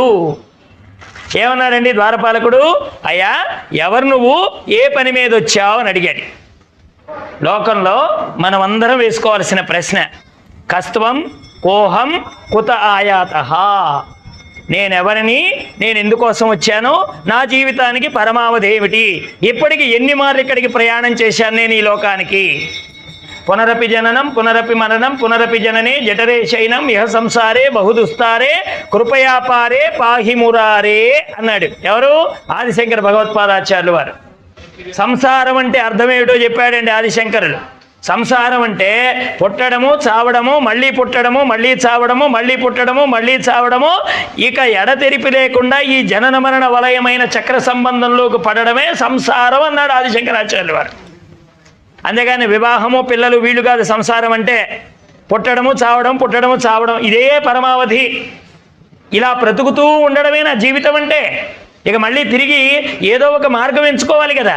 ఆ మార్గం ఎంచుకునేటువంటి సమయం కూడా మనం ఆ మార్గంలో ఉన్నామని కాలర్ ఎగరేయడానికి వీల్లేదండి. మళ్ళీ ఏ రూపంలో మాయ వచ్చి పడుతుందో తెలియదు. భాగవతంలో చెప్తారండి, అన్నీ విడిచేశాడు జడభరతుడు. రాజ్యాన్ని విడిచేశాడు, భార్యను విడిచేశాడు, బంధువుని విడిచాడు, కుమారుని విడిచాడు, సైన్యాన్ని విడిచాడు, వందిమాగదుల్ని విడిచాడు, రథగజ తురగ పదాతుల మీద తిరిగేటువంటి సైన్యాన్ని విడిచాడు. వైభవం అంతా విడిచి పురహాశ్రమాన్ని చేరి గండకీ నది దగ్గర ఆశ్రమం నిర్మించుకొని తన పట్ల భగవంతుణ్ణి ధ్యానం చేసుకోవడమే ఒక విషయంగా భావించినటువంటి జడభరతుడికి ఒక లేడి రూపంలో వచ్చి పట్టింది మమకారం. కాబట్టి ఎప్పుడు ఏ క్షణాన మాయ ఏ రూపంలో వచ్చి పడుతుందో తెలియదు. వాడికే కాదండి మాయ, మనకు కూడా పడుతుంది. ఏమండి, కొడుకు కోడళ్ళేమో అమెరికాలో ఉంటారు, ఇంట్లో ఉండే కుక్క పిల్లల మీద మమకారం పెరుగుతుంది. వాళ్ళని వీళ్ళని చూడకుండానైనా ఉంటాడు కానీ కుక్కను చూడండి ఉండలేడు వీడు. ఈ బంధనం ఎక్కడి నుంచి వచ్చిందంటే జడభరతుడి దగ్గర నుంచి వచ్చిందండి. జడభరతుడు కూడా అన్నీ వదిలిపెట్టాడే కానీ ఆ లేడిని వదిలిపెట్టలేకపోయాడు. ఎక్కడి నుంచి వచ్చిందండి సంసారం? లేడికి ఆయనకి ఏమైనా సంబంధం ఉందా? తన జాతే, తన వర్ణమా, తనతో ఏమైనా మాట్లాడేదే? కానీ ఒక మమకారం అనేది వచ్చి పడింది. అలాగే మనం కూడా అన్నీ వదిలేసామనుకుంటున్నామే కానీ ఏదో ఒకటి వచ్చి మళ్ళీ అక్కడ కూర్చోవడానికి సిద్ధంగా ఉంటుంది. మాయ ఏ రూపంలో వస్తుందో తెలియదు. ఆయనకు జింక రూపంలో వచ్చినట్టుగా మనకి ఏ రూపంలో పడుతుందో తెలియదు కనుక మాయను చచ్చేంత వరకు నమ్మకూడదండి. చచ్చేంత వరకు మాయను నమ్మకూడదు. అది నన్ను పట్టలేదులే, నేను చాలా గొప్పవాణ్ణి అని అనుకోవడానికి వీల్లేదు. ఏ రూపంలో వచ్చైనా అది పట్టడానికి సిద్ధంగా ఉంటుంది. అందువల్ల ఎవరు నువ్వు అన్నారండి. ఎవరు నువ్వు అనే ప్రశ్న సామాన్యమైంది కాదు. ఇప్పటికే 84 లక్షల జీవరాశుల్లో ఎన్నింటిలోకి మనం వెళ్ళి, మనకు అన్నమాచార్యులు వారు చెప్తారు కదా, ఎవరి వాడో ఈ జీవుడు, ఎవరికి ఏమవును ఈ జీవుడు, ఎవరికి తండ్రిగాడు ఈ జీవుడు, ఎందరికి కొడుకుగాడు ఈ జీవుడు అని చెప్తాడు అన్నమాచార్యులు వారు. ఈ జన్మలో ఇక్కడ నీకు ఈ భార్య, ఈ పిల్లలు, ఈ సంసారం ఇలా ఉంది. 83 లక్షల జీవరాశుల్లో నువ్వు ఎవరికి ఏమయ్యావు, ఎవరికి పుట్టావు, ఎంతమందితో ఉన్నావు, ఎన్ని సంబంధాలు నేర్పావు, ఎవరికి ఏమయ్యావో గుర్తుందా నీకు అని అడిగాడు అన్నమాచార్యులు వారు. అసలు అన్నింటికీ గుర్తెరగవలసింది ఏమిటంటే, నేను ఆ పరబ్రహ్మ స్వరూపాన్ని అనేటువంటి సత్యం తెలుసుకుంటే ఇవన్నీ మబ్బుల్లాగా వీడిపోతాయి. నేనెవరో తెలుసుకుంటే చాలు. చిన్నప్పుడు మనకి 1వ తరగతిలో చిన్న కథ ఉండేదండి. మీ అందరికీ తెలుసు. చిన్నప్పుడు మనం తెలుగు వాచకం 1వ తరగతి పుస్తకం తెచ్చుకుంటాం. దానిలో చిన్న కథ ఉంటుంది. ఏమిటట? ఈగ అని దాని పేరండి. కథ పేరు ఈగ. ఆ ఈగ కథ ఏమిటి? ఇల్లు అలుక్కుంటూ పేరు మర్చిపోయిందండి. గుర్తొచ్చింది ఆ కథ? మీరందరూ చదువుకునే ఉంటారు. ఇల్లు అలుగుతూ పేరు మర్చిపోయిందట ఈగ. వెంటనే ఈగ ఏం చేసింది? నేనెవరిని అని అన్నింటి దగ్గరికి వెళ్ళింది. ఒక కోడి దగ్గరికి, ఒక కుక్క దగ్గరికి, ఇలా బాతు దగ్గరికి, ఇలా అన్నింటి దగ్గరికి వెళ్ళి నేనెవరిని అని అడుగుతూ ఉంటే ఆఖరికి తన జాతిదైన ఈగని కలుసుకున్నాక అప్పుడు ఈగేమంటుంది? పిచ్చిదానా, నీ పేరు ఈగ, నీ రూపము నా రూపం ఒకటే, నీ రెక్కలు నా రెక్కలు ఒకటే, నీ కాళ్ళు నా కాళ్ళు ఒకటే, నీ పేరు ఈగ అని చెప్పగానే అప్పుడు వెంటనే నా పేరు ఈగో అంటూ ఎగురుకుంటూ వెళ్ళిపోతుందండి. ఇది మనం చిన్నప్పుడు 1వ తరగతిలో తెలుగు వాచకంలో చదువుకున్న కథ. ఆ ఈగ కథ ఎవరిదో కాదు, మందే. ఇల్లలుగుతూ ఈగ తన పేరు ఎలా మర్చిపోయిందో విషయ ప్రపంచంలో పడి నేను పరమాత్మననే విషయం మనం మర్చిపోయాం. అది ఈగలాగైతే ఇల్లలుగుతూ మర్చిపోయిందో మనం మన ఇంట్లో పడి మనం ఎవరో మర్చిపోయాం. అది ఈగ కథ కాదండి, మన కథ. ఇప్పుడు ఈగ తిరుగుతోంది, నేనెవరిని అని తిరుగుతుంది. అలాగే మనం కూడా తిరుగుతున్నాం ప్రపంచంలో. నేనెవరిని అని అడిగితే ప్రపంచం ఏం చెప్తుంది? నువ్వు ఫలానా ఆయనకి తండ్రివి కదూ, ఫలానా ఆయన కొడుకు కదూ, ఈ సంబంధాలే చెప్తుందే కానీ అసలు నువ్వు ఈశ్వర సంబంధమైన వాడు చెప్పేవాడు గురుదేవుడు. అసలు నీకు ఈ సంబంధాలన్నీ ఒట్టివిరా, ఇప్పటికెన్నో వచ్చాయిపోయాయి, కలవంటిది కానీ సంసారము నిక్కంబు కాదు అని చెప్పింది భాగవతం. కాపరములు చేసి కడపడ చత్తురు కానరు అంత్యకాల సరళి అన్నాడు ప్రహ్లాదుడు. ఏమయ్యా ఇలా పోతుంటారే కానీ నిజమైన తత్వాన్ని గుర్తించరే అని అడిగాడండి ప్రహ్లాద కుమారుడు. అలాగే మనకు కూడా యథార్థ తత్వం తెలియాలంటే గురు సన్నిధికి రావాలి. గురువు చెప్తాడు మనం ఎవరో, అయినా నువ్వు ఈశ్వరుడివి, ఈశ్వర స్వరూపానివి, నీకు ఈశ్వరుడికి భేదం లేదు. ఎలా లేదో చెప్పారండి మహాత్ములు. సముద్రంలో ఉండే అలకి సముద్రంలో ఉండే నీరుకి భేదం ఏమైనా ఉందా? సముద్రంలో ఉన్న నీరు అలలో ఉన్న నీరు ఒకటే. కానీ దీన్ని అలా అని ఎందుకంటున్నాం? దానిలో నుంచే ఉద్భవించి అది వేరుగా కనబడుతోంది కనుక దాన్ని అలా అంటున్నాం తప్ప అలలో ఉన్న నీరు సముద్రంలో ఉన్న నీరు ఎలా వేరు కాదో అలాగే నీవు కూడా పరమాత్మ స్వరూపానివే, నువ్వు అదై ఉన్నావు అనేటువంటి సత్యం చెప్తారు. కాబట్టి ఎవరు ఏం ప్రశ్న వేసుకోవాలి అంటే నేనెవరు, కస్త్వం, కోహం, కుత ఆయాత, నేను ఇక్కడికి ఎందుకు వచ్చాను, నా పరిస్థితి ఏమిటి, నేను దేన్ని తెలుసుకుంటే పూర్ణమైనటువంటి తత్వాన్ని అవగతం చేసుకున్నవాడిని అవుతాననేటువంటి విషయం ప్రతిసారి మనం విచారణ చేసుకోవాలి. మర్చిపోవడానికి వీల్లేదండి. ఇది ఎప్పుడూ ప్రశ్న వేసుకోవాలి. అప్పుడు ఆయన అన్నాడు, ఏమయ్యా ఎవరు నువ్వు, ఎందుకోసం ఇక్కడి దాకా వచ్చావు అని అంటే అప్పుడు ఆయన వెంటనే ఆశ్చర్యపోయి అనుకున్నాడు, మా నాన్నగారి మాటలు విని నేను ఇంత దూరం వచ్చేసానే, ఇదిగో ఇక్కడ ఎవరో రాదట, ఈయనేమో పెద్ద జనకుడట, ఆ జనకుడు ఏదో పెద్ద వేదాంతి అని మా నాన్నగారి మాట విని ఇంత దూరం వస్తే ఇక్కడ నాకేమో ఎదురైంది, పరాభవం ఎదురైంది. అసలు నువ్వెవరు, ఎందుకోసం వచ్చావని ఇక్కడే అడుగుతున్నారే అని అంటే ఈ జనకుడి కొలువులో ఇలా ద్వైతం అనేది ఉన్నదా అనే ఆలోచనలో పడ్డాడు ఆయన. వెంటనే ఆయన అనుకున్నాడు, ఎవరు, మన శుకయోగీంద్రుల వారు, నాయన నీవి ప్రశ్న అడగడంలోనే నేను ఇప్పుడు కాస్త జావగారిపోయాను. నేనెంతో వేదాంతం తెలిసినటువంటి జనక మహారాజు గారి కొలువు కదా, జ్ఞానం ఉపదేశిస్తారని ఇంత దూరం వస్తే మా నాన్నగారికి అసలు ముందు బుద్ధి లేదేమో వ్యాసుడికి. ఎందుకంటే ఇలాంటి సంసారి దగ్గరికి నన్ను పంపించాడు, ఇలాంటి ఆయన దగ్గరికి పోతే ఇలాంటి ప్రశ్నలు కాక ఏమొస్తాయి, నేనెవరిని ఏమిటి అని నువ్వు ప్రశ్నిస్తున్నావే అని అంటే అప్పుడు ఆయన అన్నాడు, అయ్యా మీరు ఎక్కడి నుంచి వచ్చారో నాకు అర్థమైంది. ఈయన మాటల్లో నేను వ్యాసుడి దగ్గర నుంచి వచ్చాను, ఎక్కడ ఆయన ఉండేటువంటి ప్రదేశం, ఎక్కడ మిథిలా నగరం, ఎక్కడ జనకుడు అనే మాటలు వినడంతోనే ఈయన ఆలోచించాడు, ఈయన ఎవరో సాధారణమైన వ్యక్తి అయ్యి ఉండడు, ఇంత దూరం ఆలోచించి వస్తున్నాడంటే ఒక గట్టి విషయాన్ని తెలుసుకోవడానికి ఇతడు ప్రయత్నం చేస్తున్నాడు. మీరు బాగా గుర్తుపెట్టుకోండి, కష్టపడి సంపాదించుకున్న దానికి విలువ ఉంటుందండి. అది విద్య అయినా ధనమైనా సంపాదన అయినా ఏదైనా కష్టపడి మనం సంపాదించుకుంటే విలువ ఉంటుంది. అలాగే ఎవరికి పడితే వాళ్ళకు ఉపదేశం చేశామనుకోండి, ఎవరికి పడితే వాళ్ళకు గొప్ప గొప్ప విషయాలు కూర్చోబెట్టి చెప్పేస్తున్నాం అనుకోండి, అది బూడిదలో పోసిన పన్నీరు అవుతుంది. రామాయణంలో సుమంత్రుల వారికి ఎప్పుడో తెలుసు దశరథుడి పుత్రకామేష్టి యాగం చేస్తాడు, ఆయనకు 4 కొడుకులు పుడతారని సుమంత్రుడికి ఎప్పుడో తెలుసు. కానీ సుమంత్రుడు ఎప్పుడూ చెప్పలేదు దశరథుడితో. ఎందుకు చెప్పలేదు? దశరథుడు అడగలేదు, సుమంత్రుడు చెప్పలేదు. అడగకుండా గొప్ప గొప్ప విషయాలు చెప్పడం మొదలు పెడితే దానికి విలువ ఉండదండి. కాబట్టి పరీక్ష ఉంటుంది అక్కడ. ఎందుకంటే ఎంత గొప్ప వస్తువుని మనం అందుకుంటామో అందుకు తగ్గ పరీక్ష ఉంటుందన్నమాట. ఎప్పుడైతే ఈయన ప్రయాణం ఆలోచించాడో, ఈయన ప్రయాణం ఎంత దూరం నుంచి చేశాడు, ఎక్కడి నుంచి ఎక్కడికి బయలుదేరాడు, కొండలు వనాలు నదులు దాటుకుంటూ పల్లెలు పట్టణాలు దాటుకుంటూ మిదిలికి వచ్చాడంటే ఈయన వ్యాసుడి కుమారుడిగా ఇతడు చెప్పబడుతున్నాడు కనుక ఇతడు ప్రవేశానికి అర్హుడే అని నిర్ణయించి 2 చేతులు జోడించి ఆయన అన్నాడు, మహానుభావ నిన్ను అర్థం చేసుకోలేక నేను అడ్డగించాను. అసలు మానవుడికి మొట్టమొదటి అడ్డంకి ఏమిటంటే దేహాభిమానం. దేహాభిమానం లేకపోతే వాడు జ్ఞానానికి అర్హత లేదు, గుర్తుపెట్టుకోండి. దేహాభిమానం ఉంటే జ్ఞానానికి అర్హత లేదు. ఇక్కడ ఆ రక్షక భటుడు తక్కువ ప్రశ్న వేయలేదండి, దేహాభిమానానికి సంబంధించిన ప్రశ్న వేశాడు ఇక్కడ. ఇప్పుడు చూడండి, నేనేదో 4 మాటలు చెప్తున్నానేనో లేదా 4 పాటలు ఇంకొకళ్ళు పాడారనో నాకు ఇంత గొప్పవాణ్ణి అని అనుకున్నాం అనుకోండి. ఇప్పుడు అక్కడ బయటికి పోతూ ఉంటే ఎవరో నాకు తీర్థం ఇవ్వలేదు, ఎవరో నాకు ప్రసాదం కప్పు ఇవ్వలేదు అనుకోండి, అప్పుడు నాకేమనిపిస్తుంది? ఎంతసేపు ఉపన్యాసం చెప్పా, నేను బుద్ధి లేనట్టుంది, నాకు తీర్థం ఇవ్వలేదు, నాకు కప్పు ఇవ్వలేదు అని లోపల నాలో ఒకళ్ళు లేస్తాడు. అహం లేస్తోంది లోపల. ఈ అహం ఎవరికైతే ఉంటుందో వాడు జ్ఞానానికి అర్హుడు కాదు అని చెప్పిందండి శాస్త్రం. అందుకే మనకి నచికేతోపాఖ్యానంలో మనకి కఠోపనిషత్తు ఉంటుంది కదా, కఠోపనిషత్తులో యమధర్మరాజు యొక్క సంవాదంలో ఒక మాట ఉంటుంది, దేహాభిమాన పాశేన చిరంబద్దోసి పుత్రక బోధోహం జ్ఞాన ఖడ్గేన తన్నికృత్య సుఖీ భవ అని ఓ మాట ఉంటుంది. మానవుడికి బంధనం ఏమిటి అంటే దేహాభిమానం అనేటువంటిది ఒక తాడటండి. ఇది కనపడకుండా మానవుడిని చుట్టుకొని ఉంటుందట. నేను ఇంతవాడిని, నేను ఫలానా కులంలో పుట్టాను, నాకు ఇన్ని అంతస్తులు ఉన్నాయి, ఇది దేహాభిమానం. చిరం బద్దోసి పుత్రక అన్నాడు యమధర్మరాజు. అంటే అర్థం ఏమిటి? ఈ బంధనం ఇప్పుడు వచ్చింది కాదు, జన్మ జన్మల నుంచి నువ్వు ఆర్జించుకున్నటువంటి బంధనం ఇది. ఇది దేని ద్వారా తెగుతోంది? బోధోహం జ్ఞాన ఖడ్గేన. అదండి గొప్పది.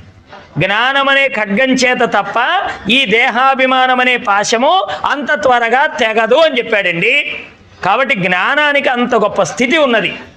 మీకు కనిపించకుండా బంధింపబడేటువంటి అజ్ఞానపు అంధకారాన్ని పటాపంచులు చేయగలిగిన కత్తి కేవలం జ్ఞానానికి మాత్రమే ఉన్నది అని చెప్పారు. అశంగ శస్త్రేణ దృఢేన చిత్వా.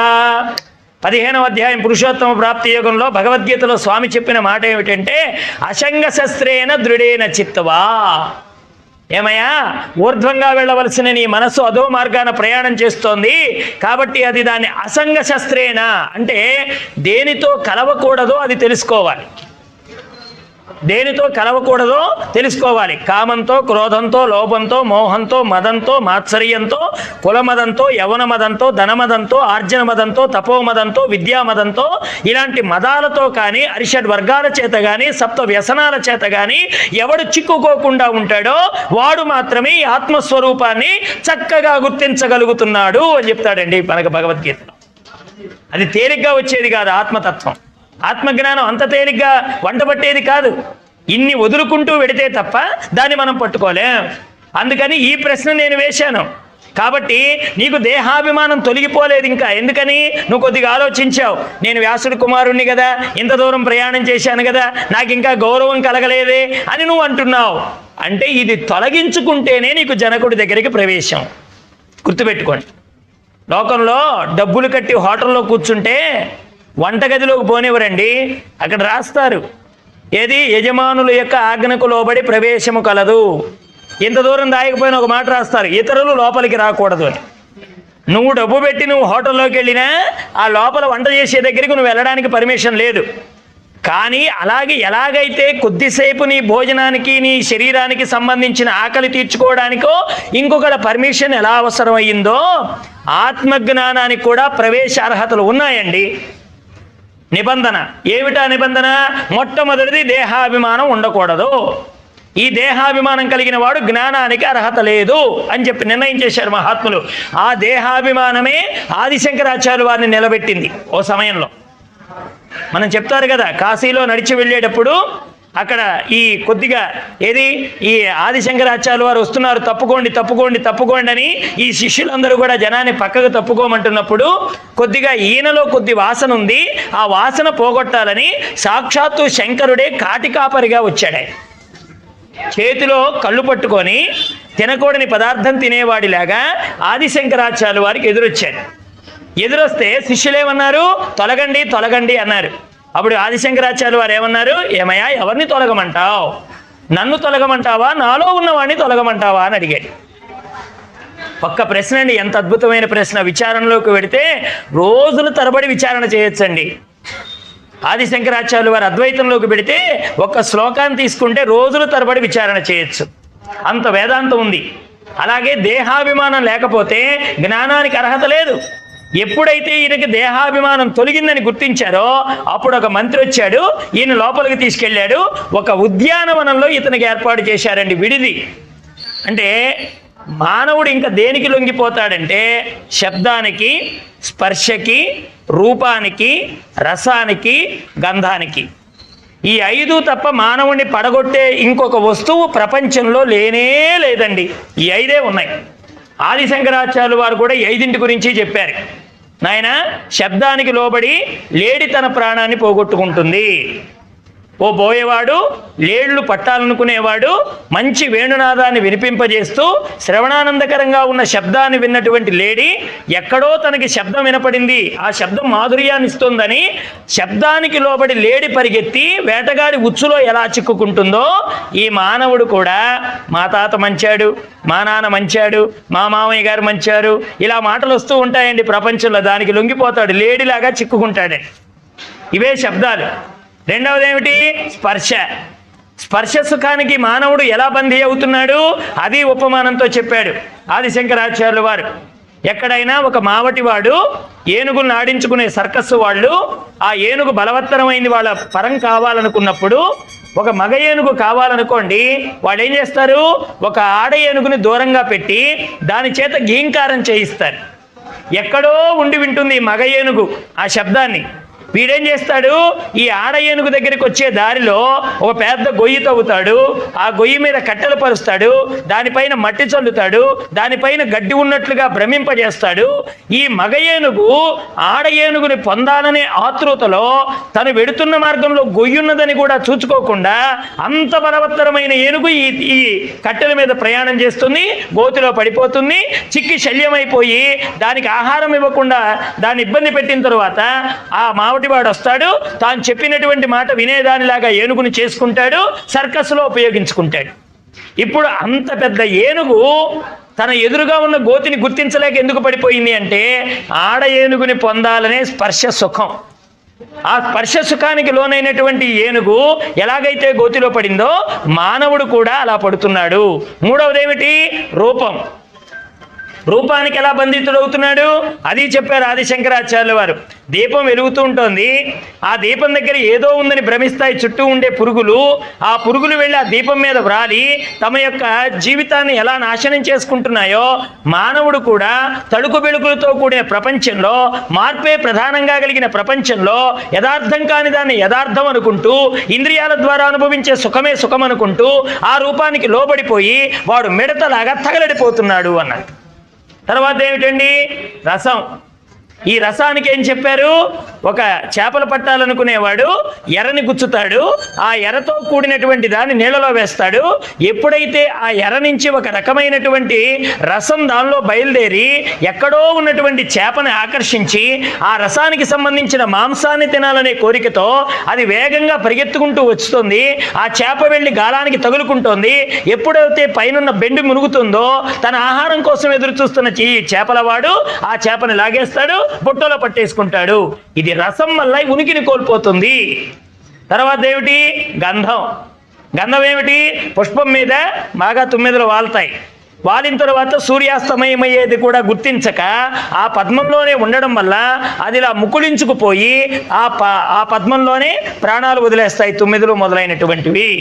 కాబట్టి శబ్ద, స్పర్శ, రూప, రస, గంధాదులనేటువంటి తన్మాత్రల చేత ఎలాగైతే జీవితాలు కోల్పోతున్నారో మానవుడు కూడా అలాగో కోల్పోతున్నాడు.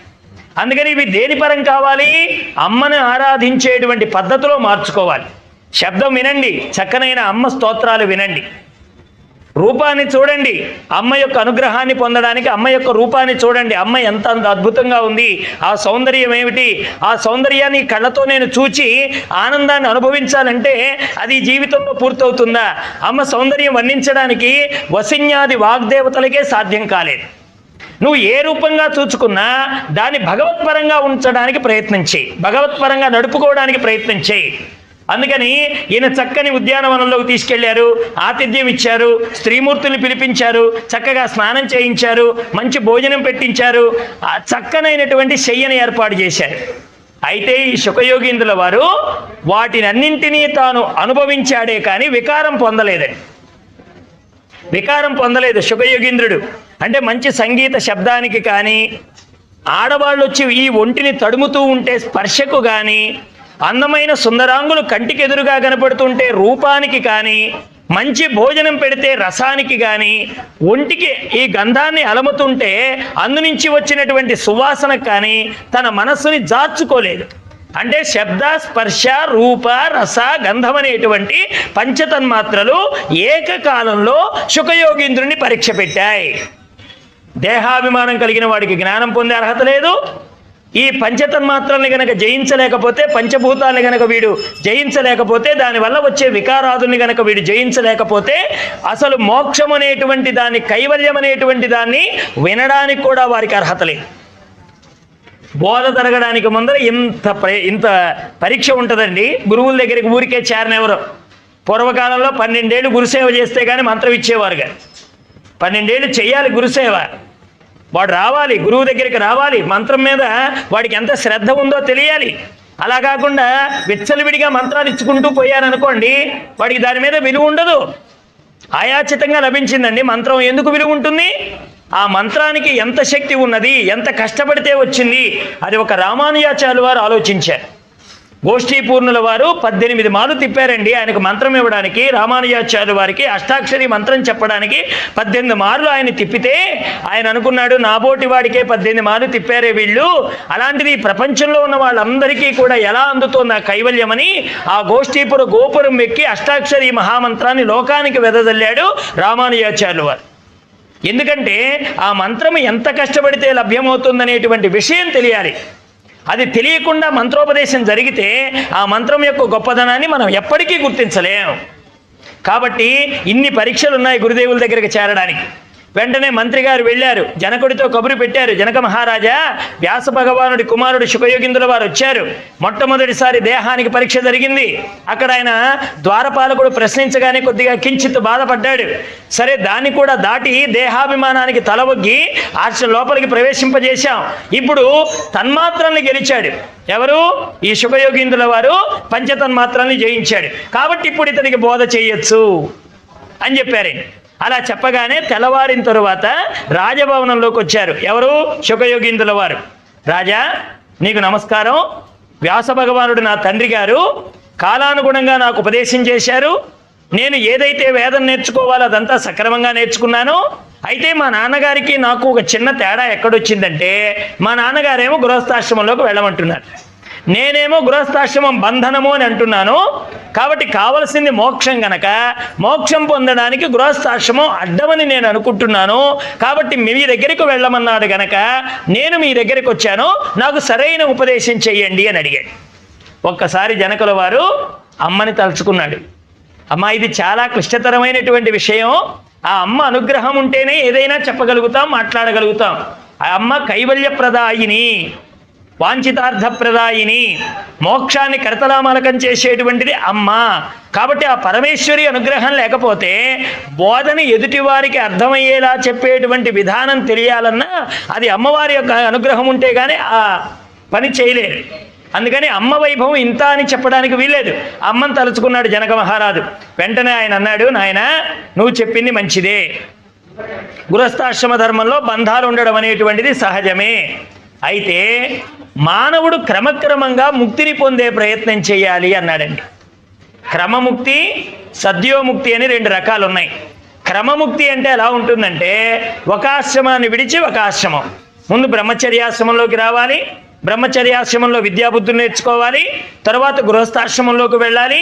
ఏ విద్యనైతే తను నేర్చుకున్నాడో ఆ ధర్మం ప్రకారం గృహస్థాశ్రమంలో కాలు పెట్టాలి.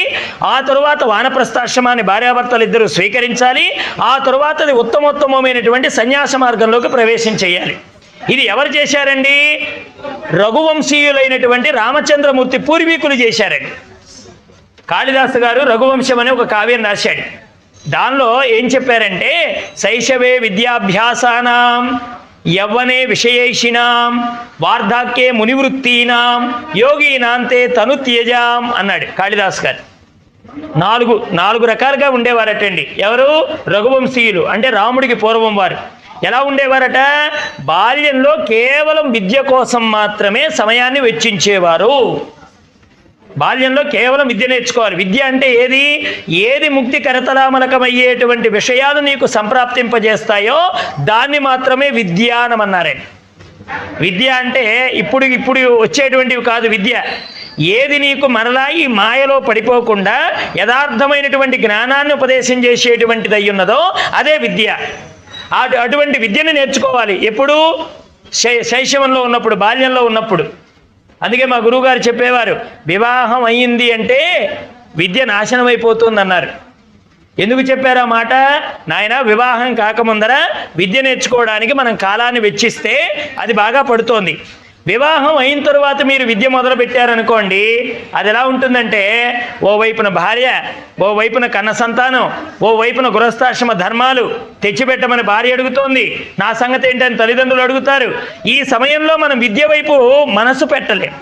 అందుకని వివాహం విద్యనాశనం అని చెప్పారు మా గురువు గారు. రెండవది ఏమిటి? సంసారం సర్వనాశనం. రెండవ మాట అంటే అర్థం ఏమిటి? సంసారం చెయ్యొద్దని కాదండి అక్కడ అర్థం. 24 గంటలు సంసారంలో ఉండకూడదని అర్థం అక్కడ. అంటే ఏ ధర్మం ఎంతవరకు పాటించాలో అంతవరకు పాటించడం. మితి మించిందనుకోండి ప్రతిదీ ప్రమాదమే. అందుకే అతి సర్వత్రా వర్జయేత్ అని చెప్పారు శాస్త్రంలో. అప్పుడు చెప్పాడు ఆయన, నాయన, ఏది నువ్వు చెప్పింది ధర్మమే, నేను కాదనను, కానీ ఒక క్రమముక్తిలో వెళితే మనకి భయం లేకుండా ఉంటుంది. ఒక్కసారిగా ఎగిరి దుమికామనుకోండి. చూడండి, మా రామకృష్ణానంద స్వాముల వారు ఒక చిన్న కథ చెప్పేవారు. మన గండిక్షేత్ర రామకృష్ణానంద స్వాముల వారు. గండిక్షేత్రం తెలుసు కదా మీకు, భూమానందాశ్రమం. రామకృష్ణానంద స్వాముల వారు ఆయన ఒక చిన్న ఉపమానం చెప్పారు. ఏం చెప్పారంటే, ఒక ఇద్దరు వ్యక్తులటండి ప్రయాణం సాగిస్తున్నారండి.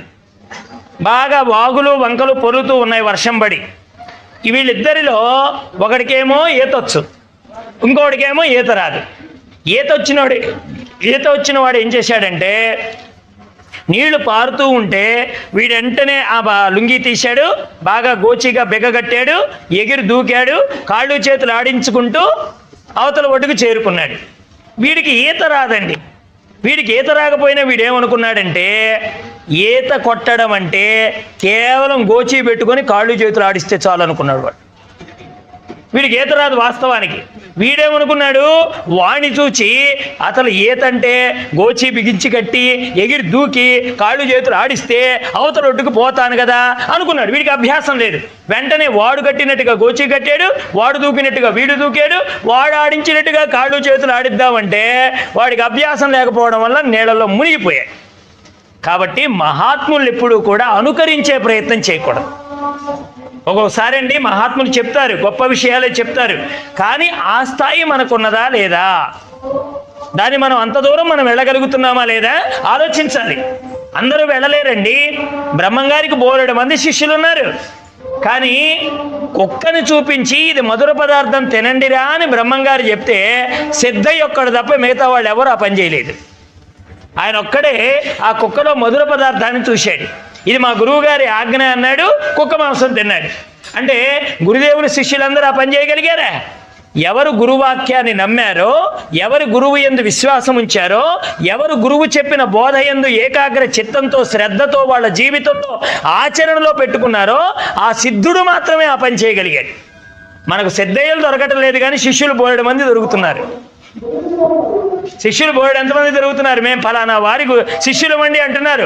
కావలసింది శిష్యులు కాదండి, సిద్ధయ్యలు. అంటే అర్థం ఏమిటి? గురువు చెప్పిన దాన్ని ఆచరణలో పెట్టేవాడు కావాలి ఇక్కడ. మరి అటువంటిది నేను ఎలా నమ్ముతానయ్యా? ఇదిగో శైశవంలో విద్యాభ్యాసం చేయాలి. అలాగే యవ్వనే విశేషిణాం, యవనం వస్తుంది, ఇంద్రియాలు పెట్టరేగిపోతుంటాయి. అందువని మహాత్ములు ఏం చేశారంటే గృహస్థాశ్రమ ధర్మం పెట్టారు. ఒక స్త్రీమూర్తి, ఆవిడికి నీకు ధర్మపరంగా వివాహం చేయడం, నీ ఇంద్రియాలు చలనం కలిగితే ఆవిడ యందు నీ ఒక కామ కోరికలు కామ్యము తీర్చుకోవడం, ఇది ఒక నియమం పెట్టారు. భగవద్గీతలో స్వామి ఏమన్నాడో తెలుసా అండి? నీ భార్యతో చేసే సంసారం కూడా నేనై ఉన్నాను అని చెప్పాడు. ధర్మ విరుద్ధో భూతేషు కామోస్మిన్ భరతర్షభ. నీ భార్యతో చేసే ధర్మబద్ధమైన కామము కూడా నేను అన్నాడండి కృష్ణయ్య. ఇక ఇంతకంటే ఏం చెప్తాడు? అంటే మన ధర్మాన్ని మనం పాటించడం కోసం భగవంతుడు మనకు ఒక అవకాశం ఇచ్చాడు. యవనంలో విషయాలు బాగా పెట్టరేగిపోతాయి, అందువల్ల నీకు గృహస్థాశ్రమ ధర్మం ఇచ్చారు. తర్వాత ఏం చెప్పారండి? వార్ధాక్యే ముని వృత్తీనాం. అయ్యా ముసలితనం వచ్చింది, ముసలితనం వచ్చిన తర్వాత ఏం కావాలి? నువ్వు మునివి కావాలి అన్నాడు. ముని అంటే అర్థం ఏమిటి? మననశీలతే ముని పదానికి అర్థం. ముని అంటే గడ్డాలు పెంచుకోవడం, జుట్టును పెంచుకోవడం, కాషాయం కట్టుకోవడం, ఇవి భాష్యంలో ఉండేటువంటి ఒక రూపం అంతే. అసలు ముని అనే పదానికి అర్థం ఏమిటంటే మననశీలత కలిగి ఉండడం. అంటే నిరంతరం తన ఇష్టదేవతని జపం చేసుకోవడం, ఆరాధించడం, ప్రతిదీ భగవత్ స్వరూపంగా దర్శించడం, ఉన్నది భగవంతుడే అనేటువంటి భావన కలిగి ఉండడం, ఇంకో వేరేటువంటి దృష్టి లేకపోవడం ముని యొక్క లక్షణం. కాబట్టి వార్ధాక్యే మునివృత్తినా, ముసల్తనం వచ్చినప్పుడు ఓ మునిలాగా ఉండాలటండి. శరీరం వదిలిపెట్టేటప్పుడు ఎలా ఉండాలట? యోగీనాంతే తను త్యజాం అన్నారండి. ఓ యోగిలాగా శరీరాన్ని వదలాలట. అంటే అర్థం ఏమిటి? యోగము అంటే యోగ చిత్తవృత్తి నిరోధ యోగ అన్నాడు పతాంజలి యోగ సూత్రాల్లో. చిత్తములో ఎటువంటి సంకల్ప వికల్పాలు లేకుండా నిశ్చల స్థితిలో ఉండడమే యోగము అనేటువంటి దానికి అర్థము అని చెప్పాడు యోగ శాస్త్రంలో. అంటే ఏ సంకల్పం ఉండకూడదు, అలాగని వికల్పము ఉండకూడదు. ఏకాగ్ర దృష్టితో తను ఆరాధ్య దైవం యందు మనస్సు పెట్టి అంత్యకాలంలో ఆయన్ని చేరుకునేటువంటి స్థితిని అనుభవించడమే మనం శరీరాన్ని వదిలేటప్పుడు మనం చేయవలసినటువంటి పని.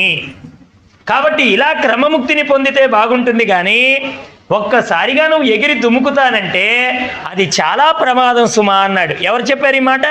జనకులు వారు చెప్పారు. ఇప్పుడు శుకులు వారేమంటున్నారు?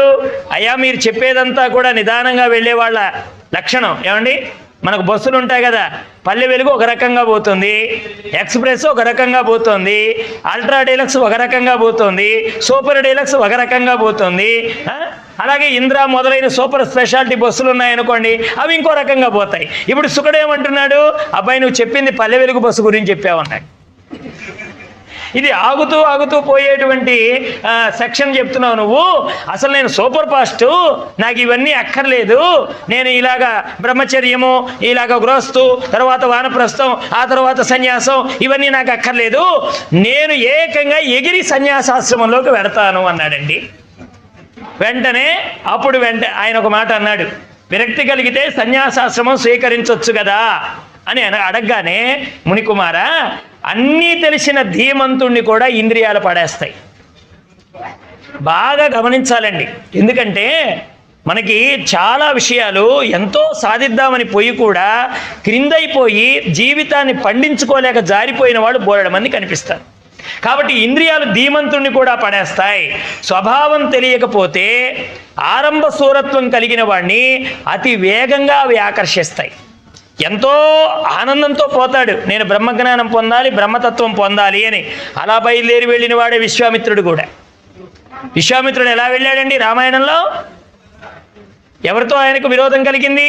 వశిష్ఠుల వారితో. వశిష్ఠుల వారితో విరోధానికి కారణం ఏమిటి?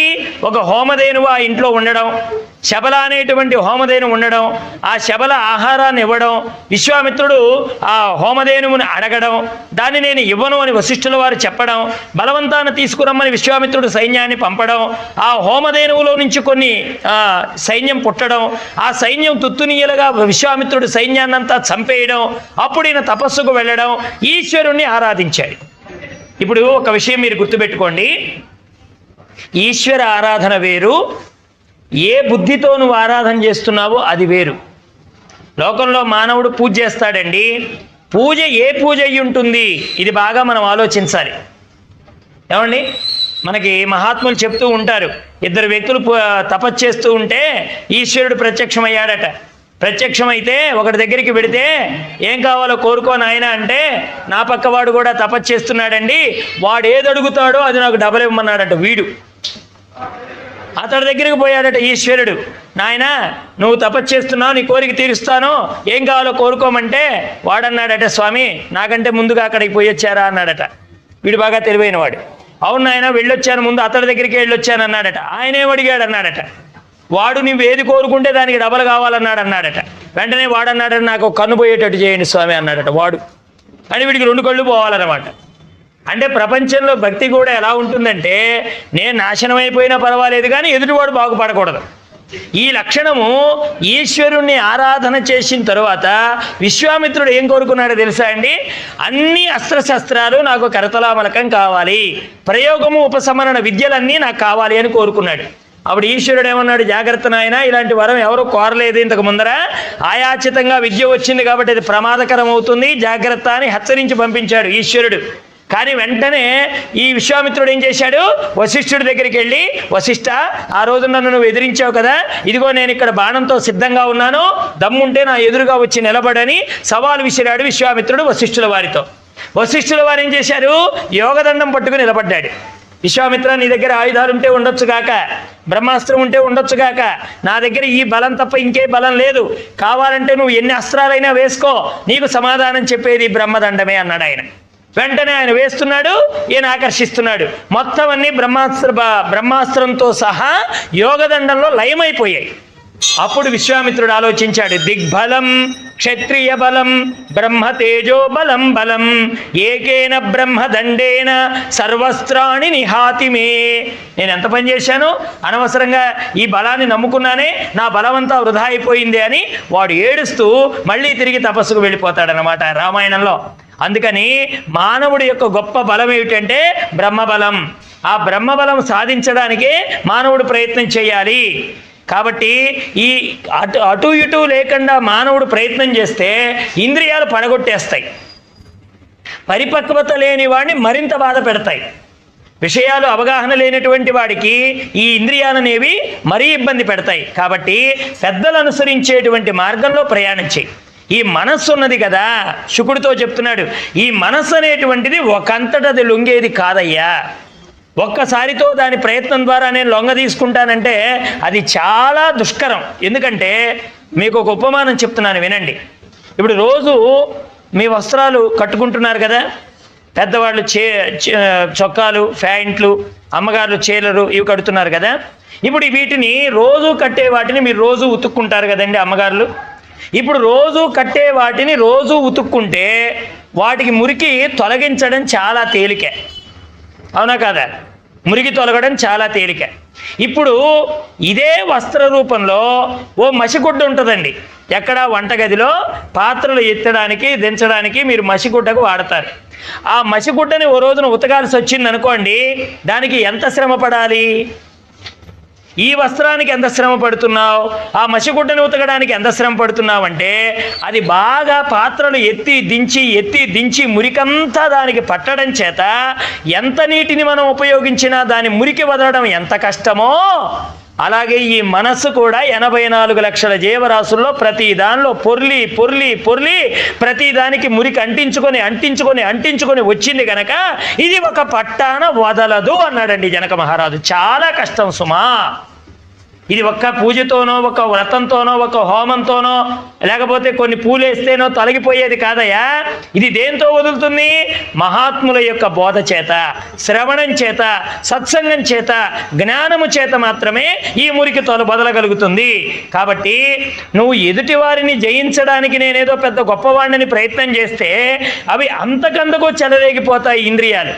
కాబట్టి చాలా జాగ్రత్త వహించాలి. చూడు, ఇప్పుడు నాకేం అవసరం లేదు, నేను అడవుల్లో ఉంటానంటున్నావే, అడవుల్లో ఉంటే మాత్రం నీకు బంధం లేకుండా ఉంటుందా? బాగా గుర్తుపెట్టుకోండి. ఎక్కడికి పోయినా మనస్సు వెంట వచ్చిన వాడికి ఆనందం ఎప్పటికీ కలగదు. ఎక్కడికి పోయినా మనస్సుని ఇంటి వెంట తీసుకెళ్ళిన వాడికి ఆనందం దొరకదండి. ఇప్పుడు మనం ఇక్కడ ఉన్నాము, ఇంటి దగ్గర తాళం వేశామా లేదా అనే అనుమానం వచ్చిందండి. అప్పటిదాకా బాగానే విన్నాం, ఒక గంట బావు దాకా బాగానే విన్నాం. చివరికి వచ్చేటప్పటికి అసలు ఇంటికి తాళం వేసామా లేదా, మేమిద్దరం భార్యాభర్తలు వచ్చేసామే, మా ఆవిడికి చెప్పానే ఆ తాళాన్ని అలా నొక్కేయమని, ఈవిడ నొక్కిందా లేదో అని ఆవిడ చిన్నగా సైగ చేసి అడుగుతాడండి. ఆవిడంటోంది ఏమోనండి నాకు కూడా గుర్తులేదు అంటే, ఇప్పుడు మీ మనస్సు ఎక్కడ ఉంటుందా అక్కడ తిరుగుతుందా? ఇంత మనిషిని కూడా అంత దూరం లాక్కెళ్ళగలిగి మళ్ళీ విచారణ చేయిస్తోందండి మనస్సు. కాబట్టి మనస్సు అనేటువంటిది చాలా జటిలం. లేని దాన్ని గుర్తు చేస్తూ ఉంటుంది. మా గురువుగారు చిన్న విషయం చెప్పారండి. అమ్మగారులు కాశీ పోదామని ప్రయాణం అయ్యారండి. ఒక 10 మంది అమ్మగారులు 9 రోజులు ఉందాం అనుకున్నారండి. కాశీలో ఉందాం అనుకుని ఒక ఆవిడ ఏం చేసిందంటే 9 చీరలు పెట్టుకుందండి. రోజుకో చీర, కట్టిన చీర కట్టకుండా కట్టాలని 9 చీరలు పెట్టుకుంది కాశీలో. ఇక వెంటనే రైల్లో పెట్టెలు వేశారు. అందరు కలిసి కాశీలో దిగాలనుకున్నారు. అదేం దురదృష్టమో తెలియదు కానీ ఈవిడ పెట్టె మాత్రం మిస్ అయిందండి రైల్లో. అందరు పెట్టెలు దిగాయి, ఈవిడ మాత్రం 9 చీరలు తెచ్చుకుందే. ఈవిడ పెట్టె మాత్రం రైల్లో మర్చిపోయారండి. ఇప్పుడు ఈవిడ ఏడుస్తూ రైల్వే స్టేషన్లో కూర్చుంది. వీళ్ళు అంటున్నారు, ఏం వదినా ఎందుకు అలా కూర్చున్నావంటే అప్పుడు ఆవిడ చెప్పింది, కట్టిన చీర కట్టకుండా కడదామని 9 చీరలు తెచ్చాను, ఆ రైలు పెట్టి కాస్త వెళ్ళిపోయింది, నా పెట్టి కూడా దాంతోపాటు వెళ్ళిపోయిందంటే వాళ్ళు అన్నారు, నువ్వేం బాధపడకు వదినా, మేము కూడా చాలా చీరలు తెచ్చాం, కావాలంటే మాది రోజుకోసారి కట్టుకో, మా చీరలు కట్టుకో అని చెప్పారండి వాళ్ళు. అయితే ఈవిడేం చేసింది, రోజుకు వాళ్ళ చీరలు కట్టుకుంటుంది, వాడు వెళ్ళిన దేవాలయానికల్లా వెడుతుంది, అన్ని చోట్ల అన్నీ చూస్తుంది, వాడితో పాటు తిరిగి వస్తుంది, అన్నం తింటుంది, వాడితో పాటు నిద్రపోతుంది. అన్నీ 9 రోజులు అయిపోయిన తర్వాత వాళ్ళు ఊరు వచ్చేసారండి. వచ్చేసిన తర్వాత ఇరుగు పొరుగు వాళ్ళందరూ అన్నారండి, అమ్మ మీరు కాశీ వెళ్ళారు కదా, మీరేం చూశారని అడుగుతారు కదా. వెంటనే ఆ 9 మంది చెప్తున్నారు, మేము గవలమ్మ తల్లి గుడి చూశాము, అక్కడ సంకటమోచన హనుమాన్ మందిరం ఉంది, అక్కడ బిర్లా టెంపుల్ ఉంది, అక్కడ వ్యాసకాశీ ఉంది, ఇలా చెప్పుకుంటూ ఉంటే ఈవిని గదిలించారండి. ఏ వదినా నువ్వు మాట్లాడావు, నువ్వేం చూడలేదా అంటే అప్పుడు ఆవిడ అంటుంది, ఏం తంచు చీర ఒక్కసారి కూడా కట్టలేదు, పెట్టి మర్చిపోయాం, రైల్లో పోయింది, ఏం తంచు చీర 9 చీరలు పెట్టాను అని ఇవి చెబుతుందే కానీ ఆవిడ కాలభైరవుడి గురించి కానీ, సంకటమోచన హనుమాన్ గురించి కానీ, బిర్లా మందిరం గురించి కానీ ఏమీ చెప్పడలే. వెంటనే వాళ్ళు అన్నారు, ఈ చీరలు గోలేంటే వదినే, ఈవిడ మీతో పాటు కాశీ రాలేదా అంటే, కాశీ వచ్చింది, దీని దరిద్రానికి పెట్టబోయింది, ఈవిడ మాయమ్మడి తిరుగుతుందే కానీ ఈవిడ మనసు మాత్రం చీరల చుట్టూ తిరుగుతుందని చెప్పారు. అది ప్రారంభం.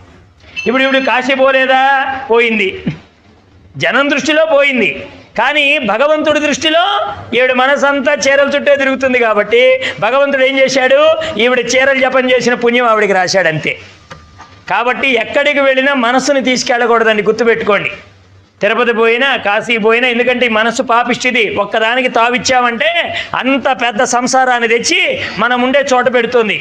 కాబట్టి మనస్సు అనేది చాలా జటిలము అని చెప్పాడండి ఇక్కడ శుకయోగీంద్ర వారితో జనకుడు చెప్పాడు. అయ్యా ఈ మనస్సు గురించి ఇంత అద్భుతంగా చెప్తున్నావే, మరి నువ్వు కూడా రాజ్యం చేస్తున్నావు కదా, నీకు కూడా ఈ శత్రువులు మిత్రులు అనే భేదం నీకు తెలుస్తుంది కదా, దొంగని జ్ఞానిని ఇద్దరిని ఒకలాగా ఎలా చూస్తున్నావు? ఏమంటే దర్శనం అంటే అర్థం ఏమిటి? దర్శనం అంటే అర్థం ఏమిటి? మన మాటలో ఏమనుకుంటామంటే, అక్కడికి వెళ్ళగానే అమ్మవారి దర్శనం అయిందండి, అక్కడికి వెళ్ళగానే కాశీ విశ్వేశ్వరుడి దర్శనం అయిందండి, ఈ వైపు వెళ్ళగానే వీరాంజనేయ స్వామి వారి దర్శనం అయిందండి, పైకి వెళితే సాయినాథుడి దర్శనం అయిందండి అంటాం. కానీ ఉపనిషత్తుల్ని దర్శనం అనే పదానికి అర్థం ఏమిటి అని అడిగితే ఉపనిషత్తులు ఏం చెప్పాయంటే అభేద దర్శనం జ్ఞానం అని చెప్పారు. జ్ఞానం అంటే అర్థం ఏమిటి, దర్శనం అంటే అర్థం ఏమిటంటే ద్వైతరహితముగా ప్రపంచాన్ని చూడడమే దర్శనం, సర్వజీవులలో ఈశ్వరుణ్ణి చూడడమే దర్శనం, ఇది దర్శనం అన్నారు. మరి జ్ఞానం ఏమిటి అంటే వీళ్ళలో వాళ్ళలో భేదాన్ని ఎంచే బుద్ధి లేకపోవడమే జ్ఞానం అన్నారు. ఇప్పుడు మీ మనోమల త్యాగం, ఇప్పుడు చూడండి, స్నానం అంటే ఏంటని అడిగితే మీరేం చెప్తారు? ఓ బకెట్ నీళ్లు శరీరం మీద పోసుకోవడం, సబ్బు పెట్టి రుద్దుకోవడం అని చెప్తారు మీరు స్నానం అంటే. కానీ ఉపనిషత్తుల్ని స్నానం ఏమిటి అని అడిగితే స్నానం మనోమల త్యాగం అని చెప్పారండి. అది మనస్సులో ఉండేటువంటి మాలిన్యాన్ని పోగొట్టుకోవడమే స్నానము అని చెప్పారు. కాబట్టి బయట మనం అనుకునే పదాలకి ఉపనిషత్తు వాక్యాలకి చాలా తేడా ఉంటుంది, దాన్ని మనం గమనించాలి. అలాగే ఇక్కడ కూడా ఏం చెప్తున్నాడు, మంచి ప్రశ్న వేశాడండి. ఎవరు? శుకయోగీంద్రుల వారు. అయ్యా నువ్వు ఇంత మనసు గురించి చెప్తున్నావే, జటిలం అంటున్నావే, మరి నువ్వు దాన్ని ఎలా పట్టుకోగలిగావు, దాన్ని ఎలా అదుపులో పెట్టుకోగలిగావు, శత్రువుని మిత్రుని ఇద్దరిని ఒకలా ఎలా చూడగలుగుతున్నావు అని అంటే అప్పుడు ఆయన చిన్న ఉపమానం చెప్పారు. మనకి వేదాంతంలో కూడా ఈ ఉపమానాన్ని చెప్తుంటారండి. ఓసారి ఇదే సమస్య జనకుడు యొక్క చరిత్రలో చాలా మార్లు వచ్చింది. జనకుడు జ్ఞాని, జనకుడు తత్వవేత్త, జనకుడు వేదాంతి అని ఇలాగా మనకి అద్వైతంలో జనకుడి యొక్క ప్రస్తావన చాలా ఎక్కువగా వస్తుంది. ఇలా కొంతమంది ఆలోచించారు, జనకుడిలో ఈ స్థితి ఉన్నదా, మరి ఇంత రాజ్యాన్ని పరిపాలిస్తున్నటువంటి ఆయన మనస్సుని ఎలా కట్టడి చేసుకున్నాడు అని అంటూ ఆయన పరీక్షించడానికి కొంతమంది వచ్చారు. వస్తే వాళ్ళందరినీ గౌరవించాడు. జనకుల వారు సింహాసనాల మీద కూర్చోబెట్టాడు. సరే, మధ్యాహ్నం భోజనం సమయం అయింది. ఇప్పుడు జనకుడు అన్నాడు, అయ్యా మీకు సమాధానం చెప్పడానికి ముందు మీరు భోజనం చేయాలి కదా, మీ అందరికీ భోజనాలు సిద్ధపరిచాను, ఇదిగో ఈ హాల్లోకి వెళ్ళండి అని అందరినీ హాల్లోకి పంపించాడు. ఎవరైతే తనని ప్రశ్నించడానికి వచ్చారో, మనస్సుని ఎలా కట్టుదిట్టం చేసుకోగలుగుతున్నామని అడగడానికి వచ్చారో, శత్రువుని మిత్రుని ఒకేలాగా ఎలా చూడగలుగుతున్నామని అడుగుతున్నారో, ప్రపంచమంతా పరమాత్మగా ఎలా దర్శనం చేస్తున్నామని ప్రశ్నించారో వాళ్ళందరినీ భోజనశాలలోకి పంపించాడు. అన్నీ విస్తరన్నీ సిద్ధంగా పెట్టేశారు. మనం తిరుమల తిరుపతి దేవస్థానానికి వెడితే ఎలాగైతే ముందుగానే వడ్డించే పదార్థాలన్నీ విస్తరలోకి వచ్చేస్తాయో అలాగ వడ్డించేశారండి. ఇప్పుడు ఏం చేశాడండి ఈ జనక మహారాజు గారు, ఈ లోపలికి వెళ్ళిన ఎంట్రన్స్ గేట్ ఉంది కదా, ఎంట్రన్స్ ఎగ్జిట్ రెండు అదే. లోపలికి వెళ్ళాలన్నా బయటికి రావాలన్నా ఒకటే ద్వారం. వీళ్ళందరూ లోపలికి వెళ్ళగానే బయట గడిపెట్టేశాడు ఆయన. ఎవరు? జనక మహారాజు. వెంటనే అక్కడ ఒక చిన్న కిటికీ ఏర్పాటు చేశాడండి. ఆ కిటికీ దగ్గరకు వచ్చి జనకుడు అంటున్నాడు, అయ్యా అందరూ ఎవరి స్థానాల్లో వాళ్ళు కూర్చున్నారా అని అడిగారు. అందరం కూర్చున్నాం, బ్రహ్మాండంగా ఉంది, సీటు బాగుంది, ఎదురుగా పదార్థాలు గుమాయిస్తున్నాయి, బ్రహ్మాండంగా ఉందన్నారండి కూర్చున్న వాళ్ళు. ఒక్కసారి మీ తలపైన చూడండి అన్నారండి. వాళ్ళు తల ఇలా ఎత్తి చూస్తే వాళ్ళ తలపైన ఏముందో తెలుసునా? ఓ సన్నటి దారం, ఆ దారానికి ఒక పదునైన కత్తి ఒకటి వేలాడు కట్టాడు. ఎవరు? జనక మహారాజు. ఏమాత్రం గాలి వచ్చినా కానీ దారం తెగుతుంది, కత్తి మీద పడుతోంది, ప్రాణం పోతుంది. ఇప్పుడు అన్నాడు జనకుడు, మీరందరూ భోంచేయండి, ఒక్క మెతుకు మిగిలినా సరే నేను తలుపు తీయనన్నాడు. ఇప్పుడు చూశారా ఈయన దగ్గరకు వచ్చి మనం ఎంత పొరపాటు చేశాం? భోజనానికి పెట్టి పైన కత్తి కట్టాడు, ఇది ఎక్కడ భోజనాలు అంటూ ఇక అంత ఒక్క మెతుకు కూడా మిగలకుండా మొత్తం తినేశారండి. ఇప్పుడు జనకుడిని బతిలాడుతున్నారు, ఏమయ్యా తలుపు తీవయ్యా బాబోయ్ బయటకు వచ్చేస్తాం, ఇవన్నీ మీదపడి చచ్చేట్టున్నామని కేకలు పెడుతున్నారు వాళ్ళు. వెంటనే అందరి విస్తరాకులు అయిపోయినాయా, నేను చూస్తాను అని కిటికీలో నుంచి చూసి ఎవరి ఇస్తరులో మెతుకు లేదని నిర్ణయించుకున్న తర్వాత అప్పుడు తలుపు తీశాడు. వీళ్ళు పొలోమంటూ బయటకు వచ్చారు. అనుకున్నారు, ఏమయ్యా అన్నం పెట్టమంటే కత్తి కట్టి మా చావు తెచ్చిపెట్టావే జనక మహారాజా, నువ్వే వేదాంతివయ్యా అని తిడుతున్నారు. ఈయన పాపం నవ్వుకుంటున్నాడు. పాపం ఆయాసంతో ఆవేశపడుతున్నారు. కాస్త మజ్జిగ ఇవ్వండి అన్నారు వాళ్ళకి. వెంటనే అందరికీ మజ్జిగ ఇచ్చారండి. ఆ మజ్జిగ కూడా ఉప్పు వేశారు, బాగా ఉప్పు వేశారు ఆ మజ్జిగలో. తాగలేకపోతున్నారండి. వెంటనే వాళ్ళు ఆ తాగిన వాళ్ళు కూడా నోట్లో ఉన్న మజ్జిగని ఉమ్మేసి వాళ్ళు అంటున్నారు, జనకానికైనా బుద్ధి ఉందా లేదా, అన్నం పెట్టమంటే పైన కత్తులు కట్టావు, మజ్జిగ ఇమ్మంటే నేను ఉప్పేసి ఇచ్చావు, ఇదేనయ్యా నువ్వు చేసే పని అని అడిగితే అప్పుడు జనకుడు అన్నాడు, మహాత్ములారా నన్ను మన్నించండి, మీ అందరికీ లోపల భోజనం పెట్టాను కదా, ఆ భోజనంలో ఇంతకంటే ఉప్పు ఎక్కువ వేశాను, ఎంత కారం వేశానో చెప్పడానికి వీల్లేదు. కానీ మీరు ఆ కారాన్ని గుర్తుపెట్టుకోలేదు, ఉప్పుని గుర్తుపెట్టుకోలేదు, లోపల మీరు హాయిగా తిన్నారు, ఆఖరికి ఒక మెతుకు కూడా వదలకుండా తిన్నారు. మీకు ఉప్పు జ్ఞాపకానికి రాలేదు, కారం జ్ఞాపకానికి రాలేదు, కారణం ఏమిటి అన్నాడు. దానికి వాళ్ళు అన్నారు, పైన కత్తి కట్టి తినమంటే ఉప్పు తెలుస్తుందా కారం తెలుస్తుందా చెప్పండి? పైన కత్తి కట్టి తినమంటే ఏం తెలుస్తుంది? ఏం తెలియదు కదా, అందుకని మాకు అవన్నీ ఏం తెలియలేదన్నారు. అప్పుడు వెంటనే జనకుడు అన్నాడు, అయ్యా మీరు ఎలాగైతే పైన కత్తిని జ్ఞాపకంలో పెట్టుకొని కింద పదార్థాన్ని మీరు తిన్నారో నేను కూడా సర్వేశ్వరుని గుర్తుపెట్టుకొని కర్మ చేశానన్నాడండి జనకుడు. అదే రహస్యం. సర్వేశ్వరుని గుర్తుపెట్టుకుంటున్నాను, అన్నింటికీ కర్త కర్మ క్రియ చేయించేవాడు, చేసేవాడు, శాసనంగా ఉండేవాడు, నిర్మాణం చేసినవాడు, ఇన్నింటిలో ఉండి ఇన్నింటిని నడిపిస్తున్నవాడు, ఇన్నింటికి ఆధారభూతమైన వాడు, అధిష్టానంగా నిలబడ్డవాడు ఒక పరబ్రహ్మము, ఒక అధిష్టానమైన చైతన్యం ఉన్నదని గుర్తించాను గనక నేను నిమిత్త మాత్రుడిగా కర్మ చేశాను. మీరు ఎలాగైతే కత్తి మీద ప్రధాన దృష్టి పెట్టి భోజనం మీద అప్రధాన దృష్టి పెట్టారో నేను కూడా పరమాత్మ మీద దృష్టి పెట్టాను, చేసే కార్యం మీద అప్రధాన దృష్టి పెట్టాను, అందువల్ల నాకు కర్మ అంటలేదని చెప్పాడండి. ఇది కర్మ చేస్తూ అకర్మ చేయడం, నిష్కామ కర్మ. ఇంకా చెప్పాలంటే కర్మలో అకర్మ. భగవద్గీతలో వస్తోంది కర్మలో అకర్మ. కర్మలో అకర్మ ఎలా చేస్తావు?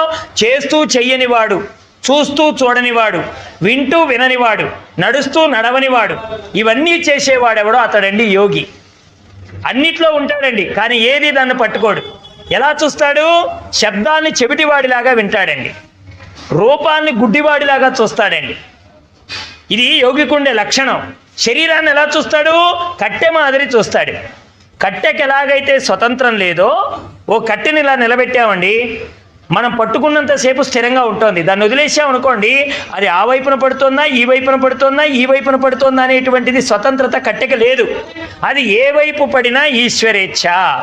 అలాగే మానవుడు కూడా నేను ఎక్కడా కర్తను కాదు, ఈశ్వరుడే కర్త, ఆ అమ్మే కర్త, ఆ అధిష్టానమైన పరబ్రహ్మమే కర్త, ఆ యోగమాయా శక్తి చేతే లోకమంతా నడుస్తోంది, ఆదిపరాశక్తి యొక్క అనుగ్రహం చేతనే లోకమంతా నడుస్తోందని ఎవడు గ్రహిస్తాడో వాడు కర్మ చేస్తూ అకర్మ చేసిన వాడు అవుతాడు. కాబట్టి ఈ స్థితిలో నేనున్నాను. ఇలా ఉన్నవాడికి ఇక మనస్సు ఎక్కడ పడుతుంది చెప్పండి? మనస్సు పనిచేస్తేనే కదా ఏదైనా కర్మ రావడానికి. అక్కడ అసలు మనస్సే మాధవార్పితంగా చేశాడు అనుకోండి. ఇప్పుడు మీరు ప్రహ్లాదుని ఉదాహరణగా తీసుకోండి.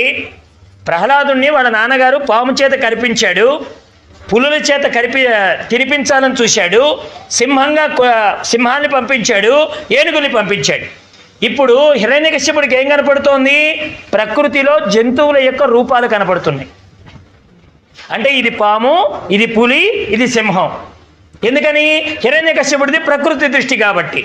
కానీ ప్రహ్లాదుడికి ఎవరు కనపడుతున్నారు? నారాయణం ఏ వేదగం సర్వం. కనిపిస్తుందల్లా నారాయణుడే. సింహం నారాయణుడే, పులి నారాయణుడే, ఏనుగు నారాయణుడే. నా నారాయణుడి కాని వస్తువు ఇంకోటి లేదు. నద్వితీయోస్తి కచ్చిత్ ఏవం వేద. ఏది వేదం చెప్పిందో దాన్ని గట్టిగా నిలబడ్డాడు, నమ్మాడు. కాబట్టి ఆయన కనిపిస్తుందల్లా నారాయణ స్వరూపమే. అందుకని ఒక్క శ్లోకంలో చెప్పాడు, ఇందుగలడందు లేడని సందేహంబు వలదు చక్రి సర్వ ఉపగతుండు ఎందెంది చూచిన అందందే గలడు దానవాగ్రని వింటే చెప్పేశాడు. ఆ తత్వాన్ని మనం అమ్మగా భావన చేయడమే నిజమైనటువంటి వేదం, నిజమైనటువంటి శాస్త్రం, నిజమైనటువంటి తత్వం, నిజమైనటువంటి జ్ఞానం, నిజమైనటువంటి వేదాంత రహస్యం. నేను దాన్ని గుర్తించాను కాబట్టి ఇన్ని కర్మలు చేయగలుగుతున్నాను. ఎంత అద్భుతంగా చెప్పాడు జనక మహారాజు గారు శుకుడితో చెప్పినటువంటి మాట. కాబట్టి మానవుడికి ప్రామాణికం ఏది అంటే వేదం అండి. మానవుడికి ప్రామాణికం ఏమిటి? వేదం. వేదం చెప్పినటువంటి క్రియలు మనం ఆచరించాలి. వేదం ఏది చెప్పిందో అదే మనం చెయ్యాలి.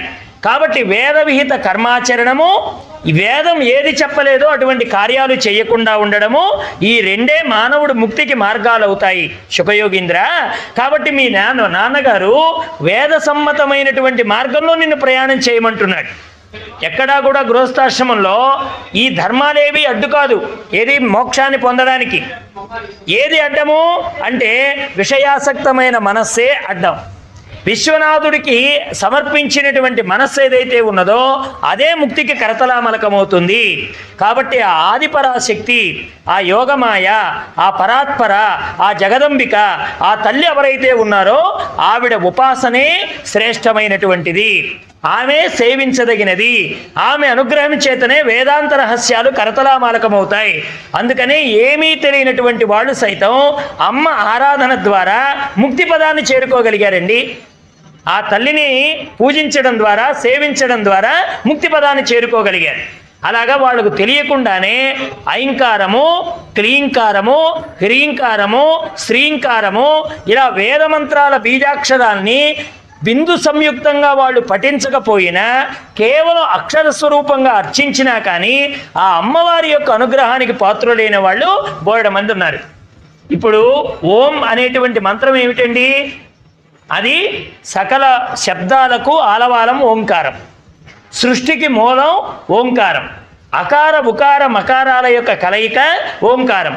బ్రహ్మ విష్ణు మహేశ్వరుల యొక్క త్రిమూర్తియాత్మక శక్తికి మూలం ఓంకారం. మరి ఐంకారం అనేటువంటిదో సరస్వతీ బీజాక్షరం. అమ్మ ఉపాసనలో అమ్మవారు మనకు జ్ఞానాన్ని ప్రసాదించాలంటే అద్భుతమైన మంత్రం ఏమిటంటే ఓం ఐం సరస్వత్యై నమః. ఈ మంత్రం చాలండి. ఐంకారం అనేటువంటిది సరస్వతి బీజం. ఇది బీజంతో ఉచ్చరించకపోయినా మానవుడికి సకల విధాలైన విద్యలు వస్తాయండి. దేవి భాగవతంలో దాన్ని నిరూపించారు. ఐ అంటే చాలటండి. అలాగే క్లీంకారం ఉంది. క్లీంకారము కామ్యబీజము అంటారు, కామబీజము. ఆ కామబీజం ఏం చేస్తుంది? మానవుడికి కలిగిన సర్వ కోరికల్ని తీరుస్తుంది. దీన్ని బీజం లేకుండా ఉచ్చరించినా కానీ వాడు ఆ ఫలితాన్ని పొందగలుగుతాడు. ఇక హ్రీం అనేటువంటి బీజాక్షరం భువనేశ్వరి మాత యోగమాయకు సంబంధించింది. ఎవరైతే ఈ హ్రీంకారంతో అమ్మవారిని కొలుస్తారో వాళ్ళకి మాయా ప్రపంచంతో కూడిన భ్రమలన్నీ వీడిపోవడానికి అవకాశం ఉంది. ఎవరైతే సౌహ్ అనేటువంటి బీజాక్షరాన్ని ఉపాసన చేస్తారో అది సౌభాగ్యప్రదాని అయినటువంటి మంత్రం. అంటే మాంగళ్యాన్ని ప్రసాదిస్తుంది, మంగళాన్ని అనుగ్రహిస్తుంది, ముత్తైదువుతనాన్ని అనుగ్రహింపజేస్తుంది. అటువంటి ఆ బీజాక్షర మంత్రాన్ని మనం ఉచ్చరించడం చేత ఆయా కోరికల్ని అమ్మవారు మనకు అనుగ్రహింపజేస్తారు. అలా నువ్వు ఏ విధంగానైనా సరే ఒక మంత్రాక్షరంతో అమ్మవారిని అర్చించినా, బీజం లేకుండా కేవలం మంత్రాన్ని ఉచ్చరించినా కానీ అమ్మవారి అనుగ్రహం కలిగి తీరుతుంది అని మనకు దేవీ భాగవతం చెప్తోందన్నమాట. కాబట్టి అలాంటి ఉపాస్య దేవత అయినటువంటి అమ్మని గనక మనం ఆరాధించినట్లయితే ఈ సంసారంలో మనం అనుకునేటువంటి ఏ బంధాలు లేక దేన్ని తెలుసుకోవడం ద్వారా మనం జ్ఞానాన్ని పొంది ముక్తిని కరతలామలకం చేసుకోగలుగుతామో అటువంటి సర్వ విద్యలు కూడా అమ్మ యొక్క అనుగ్రహంతో మనకి కరతలామలకం అవుతాయి. అటువంటి ముక్తి ప్రదాని అయినటువంటి అమ్మని సేవించడమే మానవుల యొక్క కర్తవ్యము అని ఇక్కడ జనక మహారాజు వారు శుకయోగీంద్రుల వారికి గృహస్థాశ్రమ ధర్మంలో ఉన్నా పర్వాలేదు, ముక్తిని పొందొచ్చు అనేటువంటి పరమరహస్యాన్ని మనకు దేవీ భాగవతం ద్వారా తెలియచేశారు. అటువంటి అమ్మ వాంఛితార్థ ప్రదాయిని అయినటువంటి రాజరాజేశ్వరి మాత మనందరికీ కూడా అటువంటి కైవల్యాన్ని అనుగ్రహింపజేసి ముక్తి పదగాముల్ని చేయడానికి కావలసిన భక్తిని, శక్తిని, జ్ఞానాన్ని ప్రసాదించి మనందరికీ అటువంటి బుద్ధిని అనుగ్రహించవలసిందిగా అమ్మవారి యొక్క దివ్య చరణారవిందములకు సాష్టాంగ దండ ప్రణామాలు తెలియజేసుకుంటూ ఈ రోజున మనం కార్యక్రమాన్ని ముగించుకుంటూ రేపటి రోజున జరిగే కార్యక్రమంలో కలుసుకుందామని మనవి చేస్తూ స్వస్తి. వాసుదేవ వాసుదేవ జై సద్గురుదేవ. ఓం సహనావవతు సహనౌ భునక్తు సహ వీర్యం కరవావహై తేజస్వినావధీతమస్తు మా విద్విషావహై. ఓం శాంతి శాంతి శాంతి. వాసుదేవ వాసుదేవ జై సద్గురుదేవ.